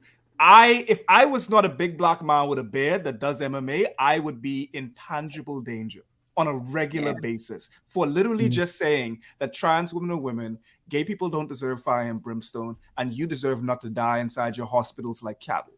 I would literally get pilloried, hung from my knees in the square as a paradigm of which should not happen. I will be a deterrent. They will say these people should not exist because they are advocating for a basic human right. So the fact that Alani is out here where they're literally does the Bahamas not count as North America? I was literally I saw that and I was like no, not at all. We're not a part of I'm an immigrant all the time. We have nothing to do with America. We are in the Caribbean, and we used to when we didn't have independence, which we do, it was by the British. We have no relation to America. Yeah, the Bahamas. I cannot stress it that the Bahamas is not picking on you, but the Bahamas is not in a U.S. territory. We're not. At all. And it's not one island. It's 700. The Bahamas is a collection of 700 islands and keys, but we're from the capital, Nassau, which is 21 by 7 miles long. Yeah, foreign. No. So that's why when Alani goes on Twitter and in a very, very clockable Bahamian accent says something extremely progressive, that is a mind fuck to me. Because I'm just like, wait, hold on. And like you see Bahamians inside the comments, and I'm just like, your average Bahamian will not agree with this. Like I'm telling you right now, transphobia, misogyny, misogynoir, sexism, ableism, all of the isms. That's a standard opinion in the Bahamas. It's mainstream. And that's the reason why like when Fox News, Tucker Carlson said that they be insensitive. No, fuck off. No, that is literally like the bricks in the house that we live in. Like it is mainstream. It is as familiar as air. So like when Alani is Alani publicly, visibly, I'm just like, this girl ain't scared. Like I said, this woman ain't scared. Like and then like that's the reason why like me being home is like so important to me. It's funny because people here know me from TikTok where I just basically tell stories. I tell very funny, lewd, Bahamian over the top stories, and like just not extremely political, but at the same time, I'm not saying things that are marginalizing anybody. So it's comedy without the bad parts. It's storytelling, which Bahamians are crazy storytellers. Like we hold it as some of the best storytellers. And like it's culture is allowing me to tap in with my culture in a way that allows me to do what I'm doing here. And anytime like when I get like a little bit of spillover from my TikTok audience, which is extremely Bahamian, extremely Caribbean, like they come into the comments, and the first thing they say, "What is this woke shit? What is this dribble?" Like when they get to my video about gendering is a luxury, or like talking about Caribbean homophobia, they're just like, bro, I love you. I love when you talk about stories. Just be funny. Don't do this whole political shit. Just shut up and dribble the ball, basically. You know, like it's just like stop dabbling in politics. And it's hilarious how segregated these two parts are. And I feel this trepidation. And in some cases, like, to be honest, like I feel like I fail in this regard because I'm not brave enough to divest in these systems, as I am very much a pillar in those systems. As you can see, like, and this is like another reason why, like, as much criticism I have for Hassan, I also appreciate who he is in the sense that he's also a traditionally masculine figure, except for the nails, but like he's a traditionally masculine figure. I present the same way. In many ways, I look like the type to spit the bigotry, just do all these other things because I am. But at the same time, now I'm recovering from that and being able to gain access into these systems. I feel like I'm almost in disguise. I'm a Trojan horse. So when I get into these barbershops and I encounter the type of things that they won't say around someone that is openly and visibly progressive, nails the stereotype of progressive, they say things that they wouldn't normally say. And then they feel safe to confide in you. And then when I do like my small interaction, my local politics of like, okay, so you saying that you love women, but like you saying that what? Okay, what do you love about women? Well, I love how, you know, they clean and they cook, and you know, I love how beautiful they are. I say, so you love slaves. That's what you want. You want a slave. And then like when you try to say and interact with the things rather than saying misogyny, rather than using these academic jargons, but just engaging with what they're saying, and they're just saying, well, wait, what are you? Like, what are you? Like, what are you trying to say? And then they clock you. And then once they brand you as, okay, you're one of them, you must like man, you're advocating for people's rights. Yeah. It's like it dismisses the rest of the argument. So I teeter this weird line where like I'm like a double operative. But Alimi, and this is why like I will always secede to Florida, because Alimi, she doesn't compromise with that regard. Like her Twitter, her IG, all of it is the same thing. Like you get the same Alimi, and like she hits it all the time. And she's a Black woman, not only in New York, I mean, as diverse as New York is, but with a Bahamian audience and also like an American audience, North American audience. And I can only imagine what your DMs look like. I know what your mentions look like. I could see them publicly. But I can only imagine like the shit that you probably have to go through, the regular misogynoir, but also like the one that cuts the deepest is the misogynoir from home. Like the disenfranchisement and the statelessness that she got to feel. You know, I will say, so, you know, me and my daddy talk about that a lot. I've always been a stateless person in some respect, and that would always be the case because, you know, I'm Bahamian Nigerian, my daddy's Nigerian, my mom is Bahamian, and I have a very Bahamian family, and I'm born and raised in the Bahamas. I've never been to Nigeria, but Bahamians will never see authentically before now, like let's exclude public figuredom.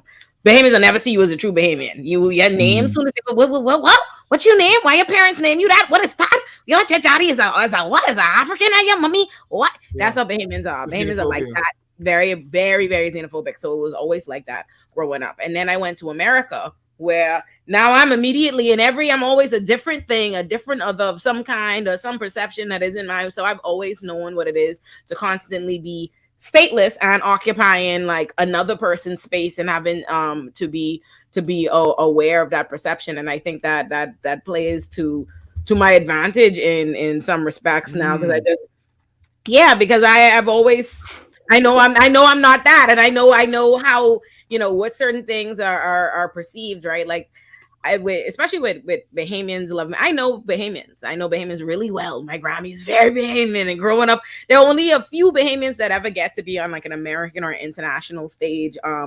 or a large stage of any kind, because we're a small people, we're a small nation. And what Bahamians never could stand, the one thing Bahamians do not ask much of Bahamians that are on a larger stage. The only thing they ask is you claim the Bahamas. They don't be perceived as watering down being Bahamian. Bahamians, you just claim. The minute a spotlight on you, you better claim the Bahamas immediately. That is the one sin. That's the cardinal sin. So for me, it was like, in some ways, despite the fact that everything about what I say and what my viewpoint and my platform is so the antithesis of what is a traditional Bahamian view, Bahamians have embraced me more in this role as a public figure than they ever would as a Bahamian that was home, loving the Bahamas, this, and the next thing or whatever. No, they love you differently now because they appreciated you somewhere else as a Bahamian, because now you become a Bahamian through the eyes of these people, these Americans, these foreigners see you as Bahamian, but not that Bahamians would in their truest of forms.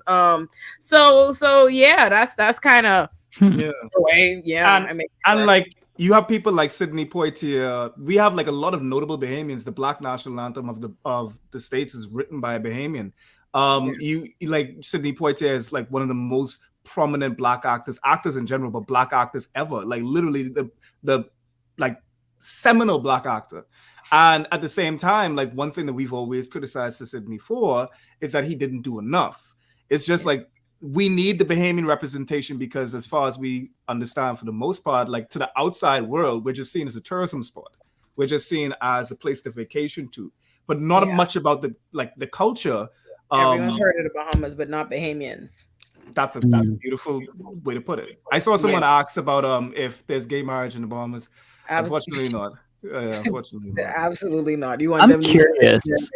Like, since you both are like, you have very large platforms and whatnot, do you get like this criticism that you've been indoctrinated by like woke American institutions and stuff since you got educated here? Because that's what we kind of like, that's the trope here in the United States, where it's like for me personally, it's like, oh, you went to college and all of a sudden you're an atheist and you're no longer conservative evangelical. So like, is that same perception like consistent over there, where it's like, oh, see, they just got brainwashed by American wokeism and values? Once upon a time ago, and then I transcended the idea that I was indoctrinated and became the indoctrinator. You know what I mean? Like now, now that's what they're talking about. Now you're the person responsible for pushing that. My daddy said that somebody said to him the other day about these, like, your daughter is a liberal with all this. And my daddy said, well, what the fuck else would she be?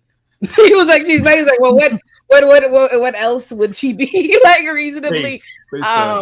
Yeah, I think, yeah, there were times for sure, right? Like, I feel like, especially like in college when I first started, learning these things or developing my school of thought, that my some of my family or people would be like, oh, this American this and blah, blah, blah, blah, blah. And the next thing, or they would tell you, oh, it's a phase. You're gonna, you know what I mean? You're gonna have certain, there'd be a little bit of that. But now, the thing about the Bahamas is, you get forged in how to deal with Bahamians respect, you know what I mean, and what a culture and a society or whatever respects, and you have to be brash, you have to be very unapologetic and not really allow yourself to be somebody who be questioned in that way. Like, you know what I mean? Like, I don't present myself, I don't move with Bahamians in a very you could take me on in that kind of way, because Bahamians don't respect that. The moment they that kind, like, for example, the other day, I mostly get purely love from Bahamians online, love. And the other day when I made the video talking about like the trans issues, some Bahamian, did you see that Bahamian that quote tweeted? I haven't seen it, but like, I know it's all bad because that discourse, someone basically said that they're trying to teach transgenderism in schools, and then there's been this campaign right now where we're taking our foray into trans discourse. It's awful. Look, I said something. And some man, what did he say? He said something about me. He said, oh, this gal trying to gaslight people or something. Or he clicked like on an American saying something stink about me, and I saw it. And I listen, I went and handled the American in a particular kind of way, like whatever. I went over to him and I was like, when I next come on the island, I could bust your ass in your head. Play the fucking game. Like I can bust you in your head. Like I say you on this fucking Twitter, letting these Americans run you up on breaks. Like so you make these Americans, I go run down on you when I see you. Like, and the same tweets, like it's right next to each other. Like you can see like the difference in tone, the different tonation, and like the dialect and the like the aggression all was in the same thing. And like it's crazy. You gotta remind them, like you gotta remind, hey, this is how we dealing with them. I could be on that island. That's what my citizenship is. Please don't get carried away. Do not get carried away. You know my head ain't no fucking good. I be trying to keep it cute. These Americans, I will tan y'all. Watch. So and the fact is, like, and that's so we have to present confident and like it's very it zaps out the humanity a lot of the times. Like so when I engage with people, I like to employ like the Socratic method anytime, like when I'm engaging with bigotry. I'm not gonna feed you. I'm gonna use the inception. I'm just gonna say, okay, so what is a woman to you? Like I say, okay, so wait. They're teaching the kids to be trans. Were you saying they're wearing G-strings? Where have you seen that? In what school have you seen like a person dressing in a G-string and whatnot? It's a man. Okay. Like, so you just ask these questions and you lead them to it. And after a while, they just tell it to you. And the crazy part is just the commitment to this idea of like, basically Tucker Carlson conservative talking points. And I'm just like, why are you invested in this? Like, this is Fox News. This doesn't have any benefit to you. But like, you uphold and you just deep throat in the boot. And the bootstrap is crazy, but like the colonialism is so powerful and it's educated and the thing about it is if you grow up in a black majority country and so you're being educated by these textbooks, these things that are written by your colonizers and this and the next thing, but it feels there's only black people teaching everything. There's only black people around. There's only black people in power that you can see. So you could never process that as like anti-blackness or something. Like I think about this now as an adult. We have this textbook called Making It a Bahamas that they would teach us history out of in school. And you already know this fucking colonizers book. This colonizers book. Like I get flashbacks of processing it, right? Like because you don't realize it then as a kid. But I remember they wrote like the Bahamas got out in the book, man, the history book. That's like what you learning in the class to answer the question this way. These are how you're supposed to answer. In the history book said we got out. We are lazy people. We are notoriously we are historically lazy people, and we got our independence because they just give it to us because we lazy and they will fight this. That's what in the book they teach you in or something. You do not want to get down with slavery, so they write in your book you're historically lazy people. They write how your soil ain't no good thing off of them slashing and burning up the place. It's so it's all these different things that it's hard to unpack, and the society doesn't really allow for the space to unpack that, right? Because what you have to always remember is the Bahamas is one of the most expensive places to live in the world. The Bahamas is like the 6th most expensive. Our cost of living is that of New York, rivals or higher, I think higher than the cost of living in New York. And our dollar is equal, but the minimum wage is like $5.25. So think about that. So most Bahamians are struggling, and some of check to check ain't even sufficient, you know what I mean, to really take that into consideration. So where do you have the space, the resources, anything to be out here trying to identify and unpack colonialism and anti-blackness and all these things on your own? And when you stress out, and here comes some gal talking about you all ain't know that's anti-black. Meanwhile, you looking around, you like everybody black. What this bitch talking about? You know what I mean? What is she talking about? So there's a lot of that to have to overcome. And so there's a lot of the same way. People talk a lot. Is interesting. I feel like as a commentator, as a public figure, whatever, that everybody always talks about making yourself like palatable or message to white people. They always talking about that, but they don't think of black people as their own different groups that you also have to figure out how to navigate and message and market to as well. And there's certain things like with the Bahamian people, with Caribbean people, you have to show your authenticness, otherwise the things that make a Bahamian, like the thing that gives me the grace and space to curse people out online is my Bahamian audience. Like having my Bahamian audience find me and love and really truly appreciate. because there's a Bahamianness culturally in cursing people out. I'm not even joking. Like like that's the thing.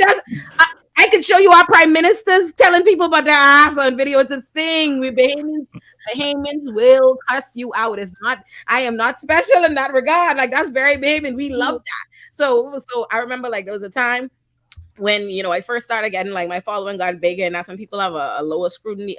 They scrutinizing you higher, and here comes the Americans starting to try to be like, oh, you shouldn't round people. And then the minute my Bahamian audience tapped in and started, they like there was no longer any space. There was no space. It's not even safe in the comments for an American to come say something because all the Bahamians in the comments loving their life. Like, yes, we love this. And so that gives you, and because they can appreciate the Bahamianness of you on that level and communicating with them authentically in that space and being a Bahamian, they have a little bit more grace for all that other progressive shit you be talking about. Like, what? Guys, like, I think she's a smart gal, I like, what's she talking about? They, they just be like, oh my hell, something. Like, I have Bahamian friends who be like, I know plenty about what happened with Eric Adams. Like they listen, they'll be like, "Oh, I didn't know Rikers was pre-trial. I didn't know that." So, you have to learn how to do it. Yeah, but now there's a Bahamian in the comments. Somebody said that. Yes, but he is. Yeah, no, I saw them. Yeah, I'm actually teaming with fear because I don't know. You don't know. You said your boyfriend is from the Bahamas, but ain't capitalize this T in the Bahamas. Nah, I gotta help you. I gotta help you. Caps lock that T so you love him. Yeah, it's the Bahamas with a capital T, y'all. So if y'all in community with Bahamians and y'all like say Bahamas without the, honestly, like that's blasphemous. Yeah, it's our thing. But yeah, we're sorry we made y'all conversation very Bahamian. We should. No, I think it's fascinating. Interesting episode. No, yeah, it's nice when I could shut up. Yes, it's nice when Benny can shut up. I agree. Plenty an episode where Ole has sat here and gone, I have no fucking idea what's going on. So it is about time we had an Ole. Thank you, Blair. Thank you for saying that for me, because people would never acknowledge that. I sit here quiet too, and I'm like, I understand, so I'm happy. A good episode, y'all. Yeah, thank you. Are we still gonna unccancel, or? I think we're moving to featuring any kind of other creators that we like. Yeah. Oh, I want to plug myself. I was ready to cancel. I was ready to cancel the Bahamas. No, oh Lord, you coming for it? Nah, I'm the Bahamian Avenger. I am the Bahamian audience can talk. This was a private conversation amongst family. That's why we can say a little. No, I am still a Bahamian supremacist. I'm a Bahamian supremacist. I have a Bahamian flag on my balcony. Oh no! Oh, I mean, you have to. Big, huge, it's waving in the wind. What you mean, big Bahamian flag? What? I don't play with my Brahma line. Pop your shit though, Limey, because you use the channel of the month of the year, maybe. Like yeah. Mm-hmm. What? Let me show you. Let me send the link. Your video today, Ole, was so good, but it made me outraged. Like it pissed me off. I did not know all of this bullshit about Dave Portnoy. I cut out like 10 minutes worth of shit about him. I'm not lying. I had no idea. I gotta check that out. It's very good. When she told me about him, I was just like, "Who the hell is Portnoy?" Oh, like, Foreign was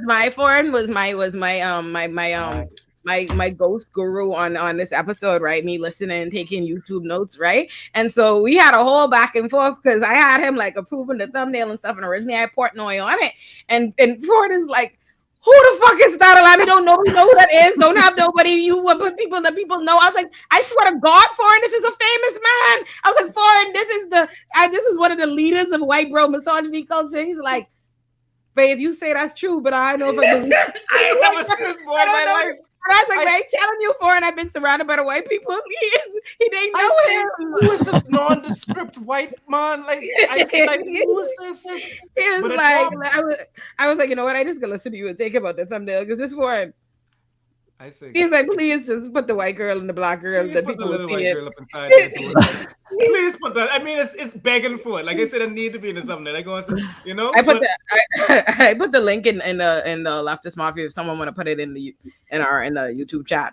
I'll share it on mine too. Yeah, so I'm plugging mine. But thank you. I'm glad you liked it, Mike. You saw I gave you Raheem. I gave her Yeah, you gave us Raheem.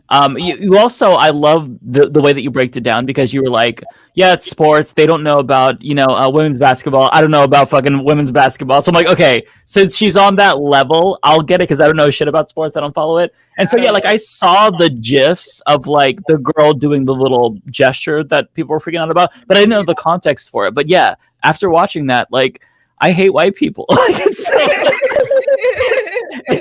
it's so insufferable. And like I didn't really know about Dave Portnoy either. The only reason why I know about him is because he made headlines after Roe v. Wade was overturned, because he was That's like the right, yeah. Republican who was against it. And so that's all that I know. But to go through like all of this fucked up things about him, and how he had the like the way you explained it, how he had the audacity to comment. Like, I don't want to spoil the video, but it's so fucking good. Just watch it, everyone. You're gonna be pissed Thank though. you. I really someone texted me today. One of my friends texted me and he was like, yo, did your 30 seconds, why your 30 seconds, the first 30 seconds of that video had to go so hard? And I was like, but it actually had to, because Foreign would have jumped me. Like, y'all understand? That first 30 seconds wasn't hype. Foreign was like, I done tell you, the homepage, that first 30 seconds got to be gripping. You could do what you want to do after that. But that first 30 seconds, I was like, Foreign, I can make that 30 seconds hype. I can send that to you separately. She understood the assignment. That's all I can say, because this shit knocked. Like, Thank you. I really did put my back into it. Yeah, good stuff. Good stuff. I will check that out. Yeah, and it's so important, because like I was saying earlier, like the left, the bread tube is gonna like Ben Shapiro, Jordan Peterson itself to death. And you see this, like a lot of these leftist figures, even Hassan, them, people whom I will not name because they're just that incendiary. But like a lot of these folks on these platforms, they just regurgitate the same points on the same people. And I mean, Jordan Peterson is a content farm. Let's not be real. That man is funny. He is comically unserious. He's a lol cow for sure. He's a lol cow. But like, the fact of the matter is just like, we are developing a taste. We call ourselves cornbread too a lot of the time. Like, you talk about folks like me, talk about folks like FD Signifier, talk about folks like Andrewism, Sean Spear. If you want to talk about like the black femmes and women that are out here that've been killing it, that probably started this commentary shit, like T Noir, Khadija Umbo, and of course like Lindsay Ellis, who probably is like one of the people that founded the video essay space, that just happens to have leftist politics. We are creating and fostering a taste and an appetite for things that like our community doesn't even know that they have an appetite for. They've been force-fed Ben Shapiro, Peterson, all these things so much that I just did a video about how like traffic in the Bahamas, like this infrastructural racism that is baked in and structural violence that is baked in to just the very fabric of how like we drive in the Bahamas and how the traffic is used to beat you down and to have you subservient to the oppression. That is a very esoteric Bahamian topic that did numbers. It's at like what is over 80K. And it's a collaboration. Wow. I don't know, like if you know, like Not Just Bikes, big up Not Just Bikes. But he's like a transportation YouTuber from Amsterdam, and he talks about just like walkable cities, great stuff. And it's so beautiful to see something that is so niche, like talking about Bahamian traffic, do numbers that are very akin to when I talk about Ben Shapiro, Jordan Peterson, just pearly things and stuff like that. I don't want to talk about that shit all the time. Like, and I don't think that the community, I think the community is tired. Like, I think like the people that are watching us, they're tired of hearing about Trump. They're tired of hearing about the same, this and that. There's so much more going around the world, and a lot of these discussions are very just monopolized by like North American perspectives. So when Alimi came on, and I was just like, Lord, thank you, Jesus. I say, there gotta be a God, and that God must be a black woman, because like she just giving me everything I want. Like you just say, like I say, because listen, like Alimi just made a video about something that I'm not gonna see. I don't know if Hassan made anything on this. I don't know if I doubt Vosh can say anything about this shit. And if he does, it's gonna be us. Let's be real. So like the fact of the matter is, like, Alimi in herself in just a small amount of time is talking about things, Eric Adams and whatnot, talking about things that you don't hear leftists talk about. And it expands the dialogue and reaches people that would not watch a Shapiro video. So we're talking about like the black audience and like how we're not making messages for them because we ain't talking about shit that we want to hear about. Yeah. If I go downtown right now, if I ask them and say, "Hey, did you see what Shapiro tweeted?" No, they don't know. It's like, That's me every week. That's me the whole first 10 weeks of the show every week. Who is that? Who is that person? Who are they? And that goes back to like what you were saying earlier about like this, like, are we seen as just like these arbiters of American leftism? And like I have like purposefully tried to engage as much as I can with my culture, and that's like been very helpful for TikTok because Bahamians, news alert, like they're not on YouTube. Like a lot of the black audience too. Like the black audience isn't on YouTube. To be honest, they're not. We're not watching it. We're on TikTok. We're on Facebook. We're on Instagram. We're not on YouTube. So that's the reason why our audiences are very overwhelmingly white. But the fact of the matter is, like, I have been purposefully trying to get into the culture so that I'm not thinking in the lens of American leftism. I'm thinking to Saint Leo Couture. I'm thinking for Non, who is from Martinique. You always attribute him like to a Black American, but that man is a Caribbean man.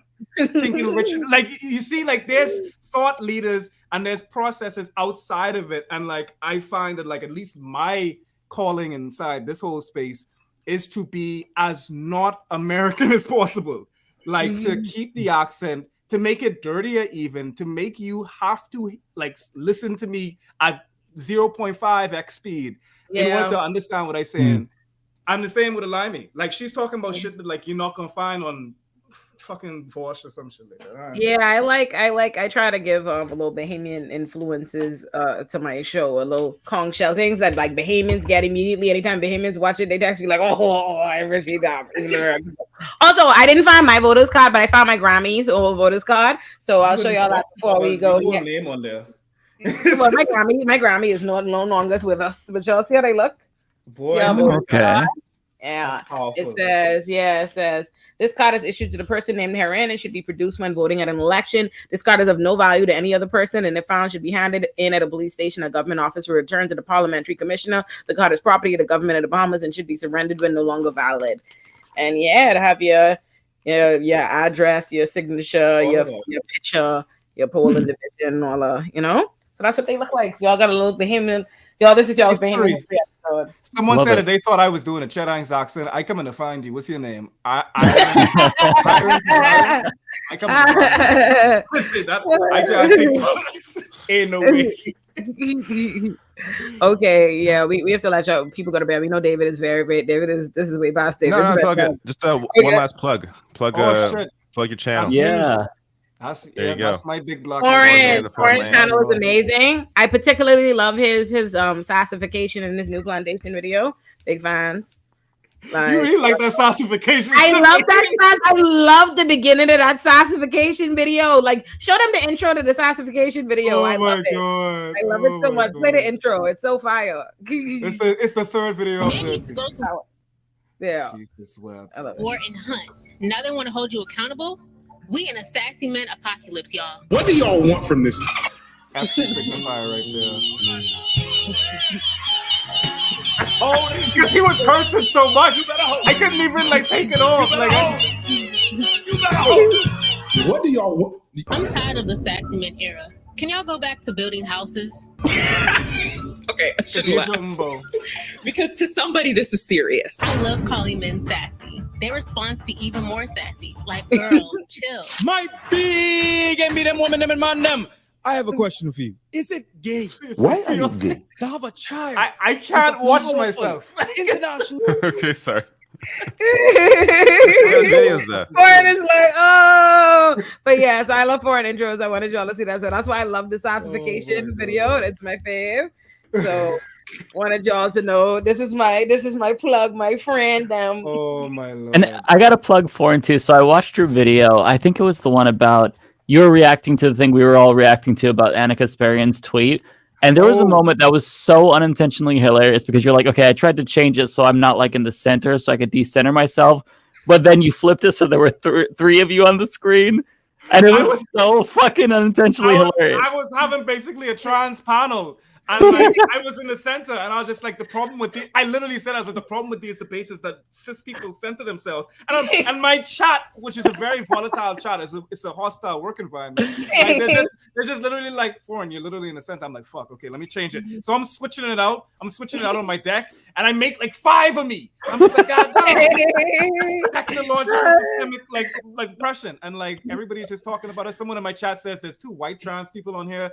You couldn't find 1 black trans woman really foreign, like misogynoir foreign. I'm just like, fuck all of y'all. I'm about to go just like straight Hassan and just be violent with my chat. Like it's crazy, but yeah. I got Foreign Fridays tomorrow where I go live and I basically do like I'm gonna like make music. Like you got my keyboard down here.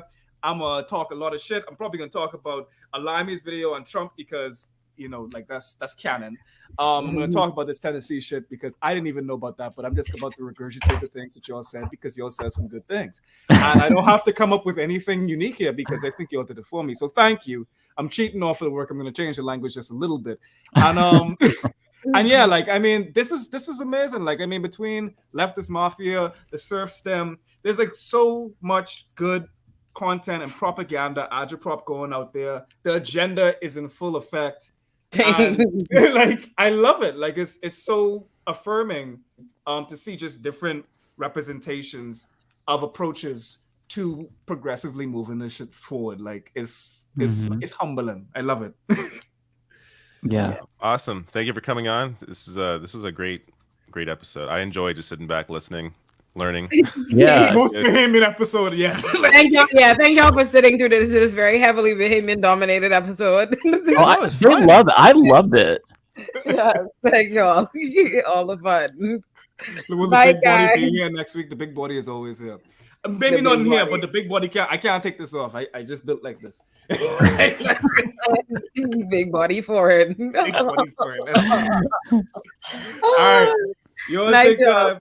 I'm about to Bye, y'all. Everyone have Bye, a good everybody. night. Take care. And Binder and Mike, make sure you turn off your YouTube. Oh yeah, how do I do? I'm going to be on your. Oh yeah, I don't know. that? I don't think that we can. I mean, I have one. I can just read why I have one super chat. I'll just read it now. Just an FYI, there is a GoFundMe set up for the Tennessee 3 if anyone is interested in supporting their cause. There you go. That's from Cat67 Cat. You would just have to go to the actual like YouTube.com and then go into the back end, the channel settings, and then there's like a control room.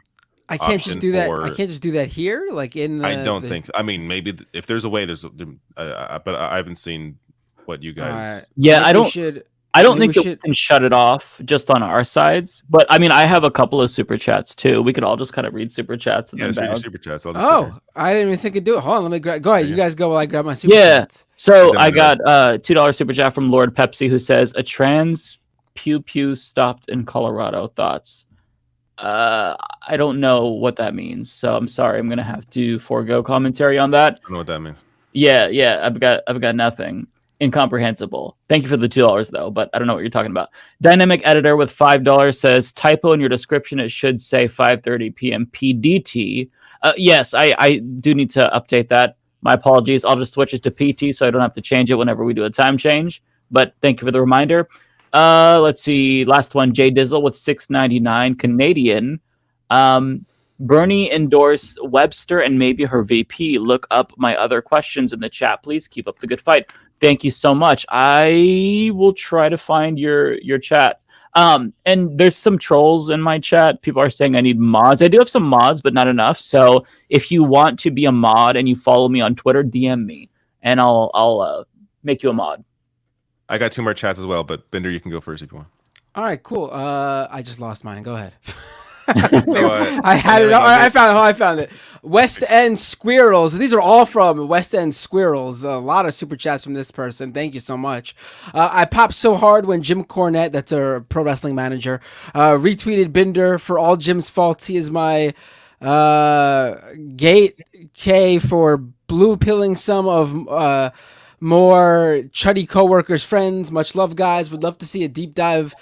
Serious deep dive on the politics of pro wrestling series with Binder. Everyone on this show is great, but I really want Binder to do more high production content. Binder is such a champ. I swear to God, I'm not making these up. This is literally someone sent these to me. I would like to see you do the politics of wrestling. That's an interesting one. Yeah, I've done some episodes of the show, like just a live stream, but I should do like some like YouTube stylized video on it, produced videos. And the last one from the same person, big props to Big Body and Oakley. Never heard of you guys before, but you both did great. Awesome. Perfect. Thank you so much for all those super chats too, West End Squirrels.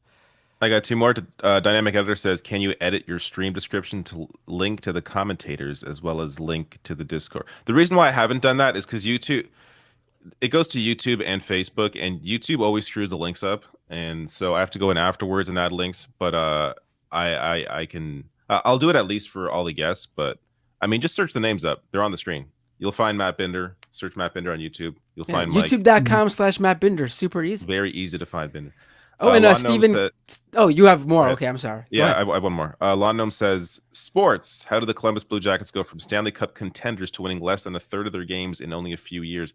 I don't follow Columbus at all. I only follow the Leafs. Leafs lost tonight. I was watching the game in a little window at the beginning of the podcast. Not gonna lie, they lost to Boston in the overtime. Boston's doing amazing this year, but I hope Leafs can overcome that in the playoffs. We'll see. But Bender, go ahead. Yeah, and Stephen K dropped a last-minute super chat. Be great to each other. Right is wrong, left is best. Thank you so much, Stephen K, for the super chat. There we go. Awesome. We can do this every time. That's the I think this works. Yeah, there we go. Right? All right. Bye, everybody. All right, take care, everyone. Now. Goodbye. Peace.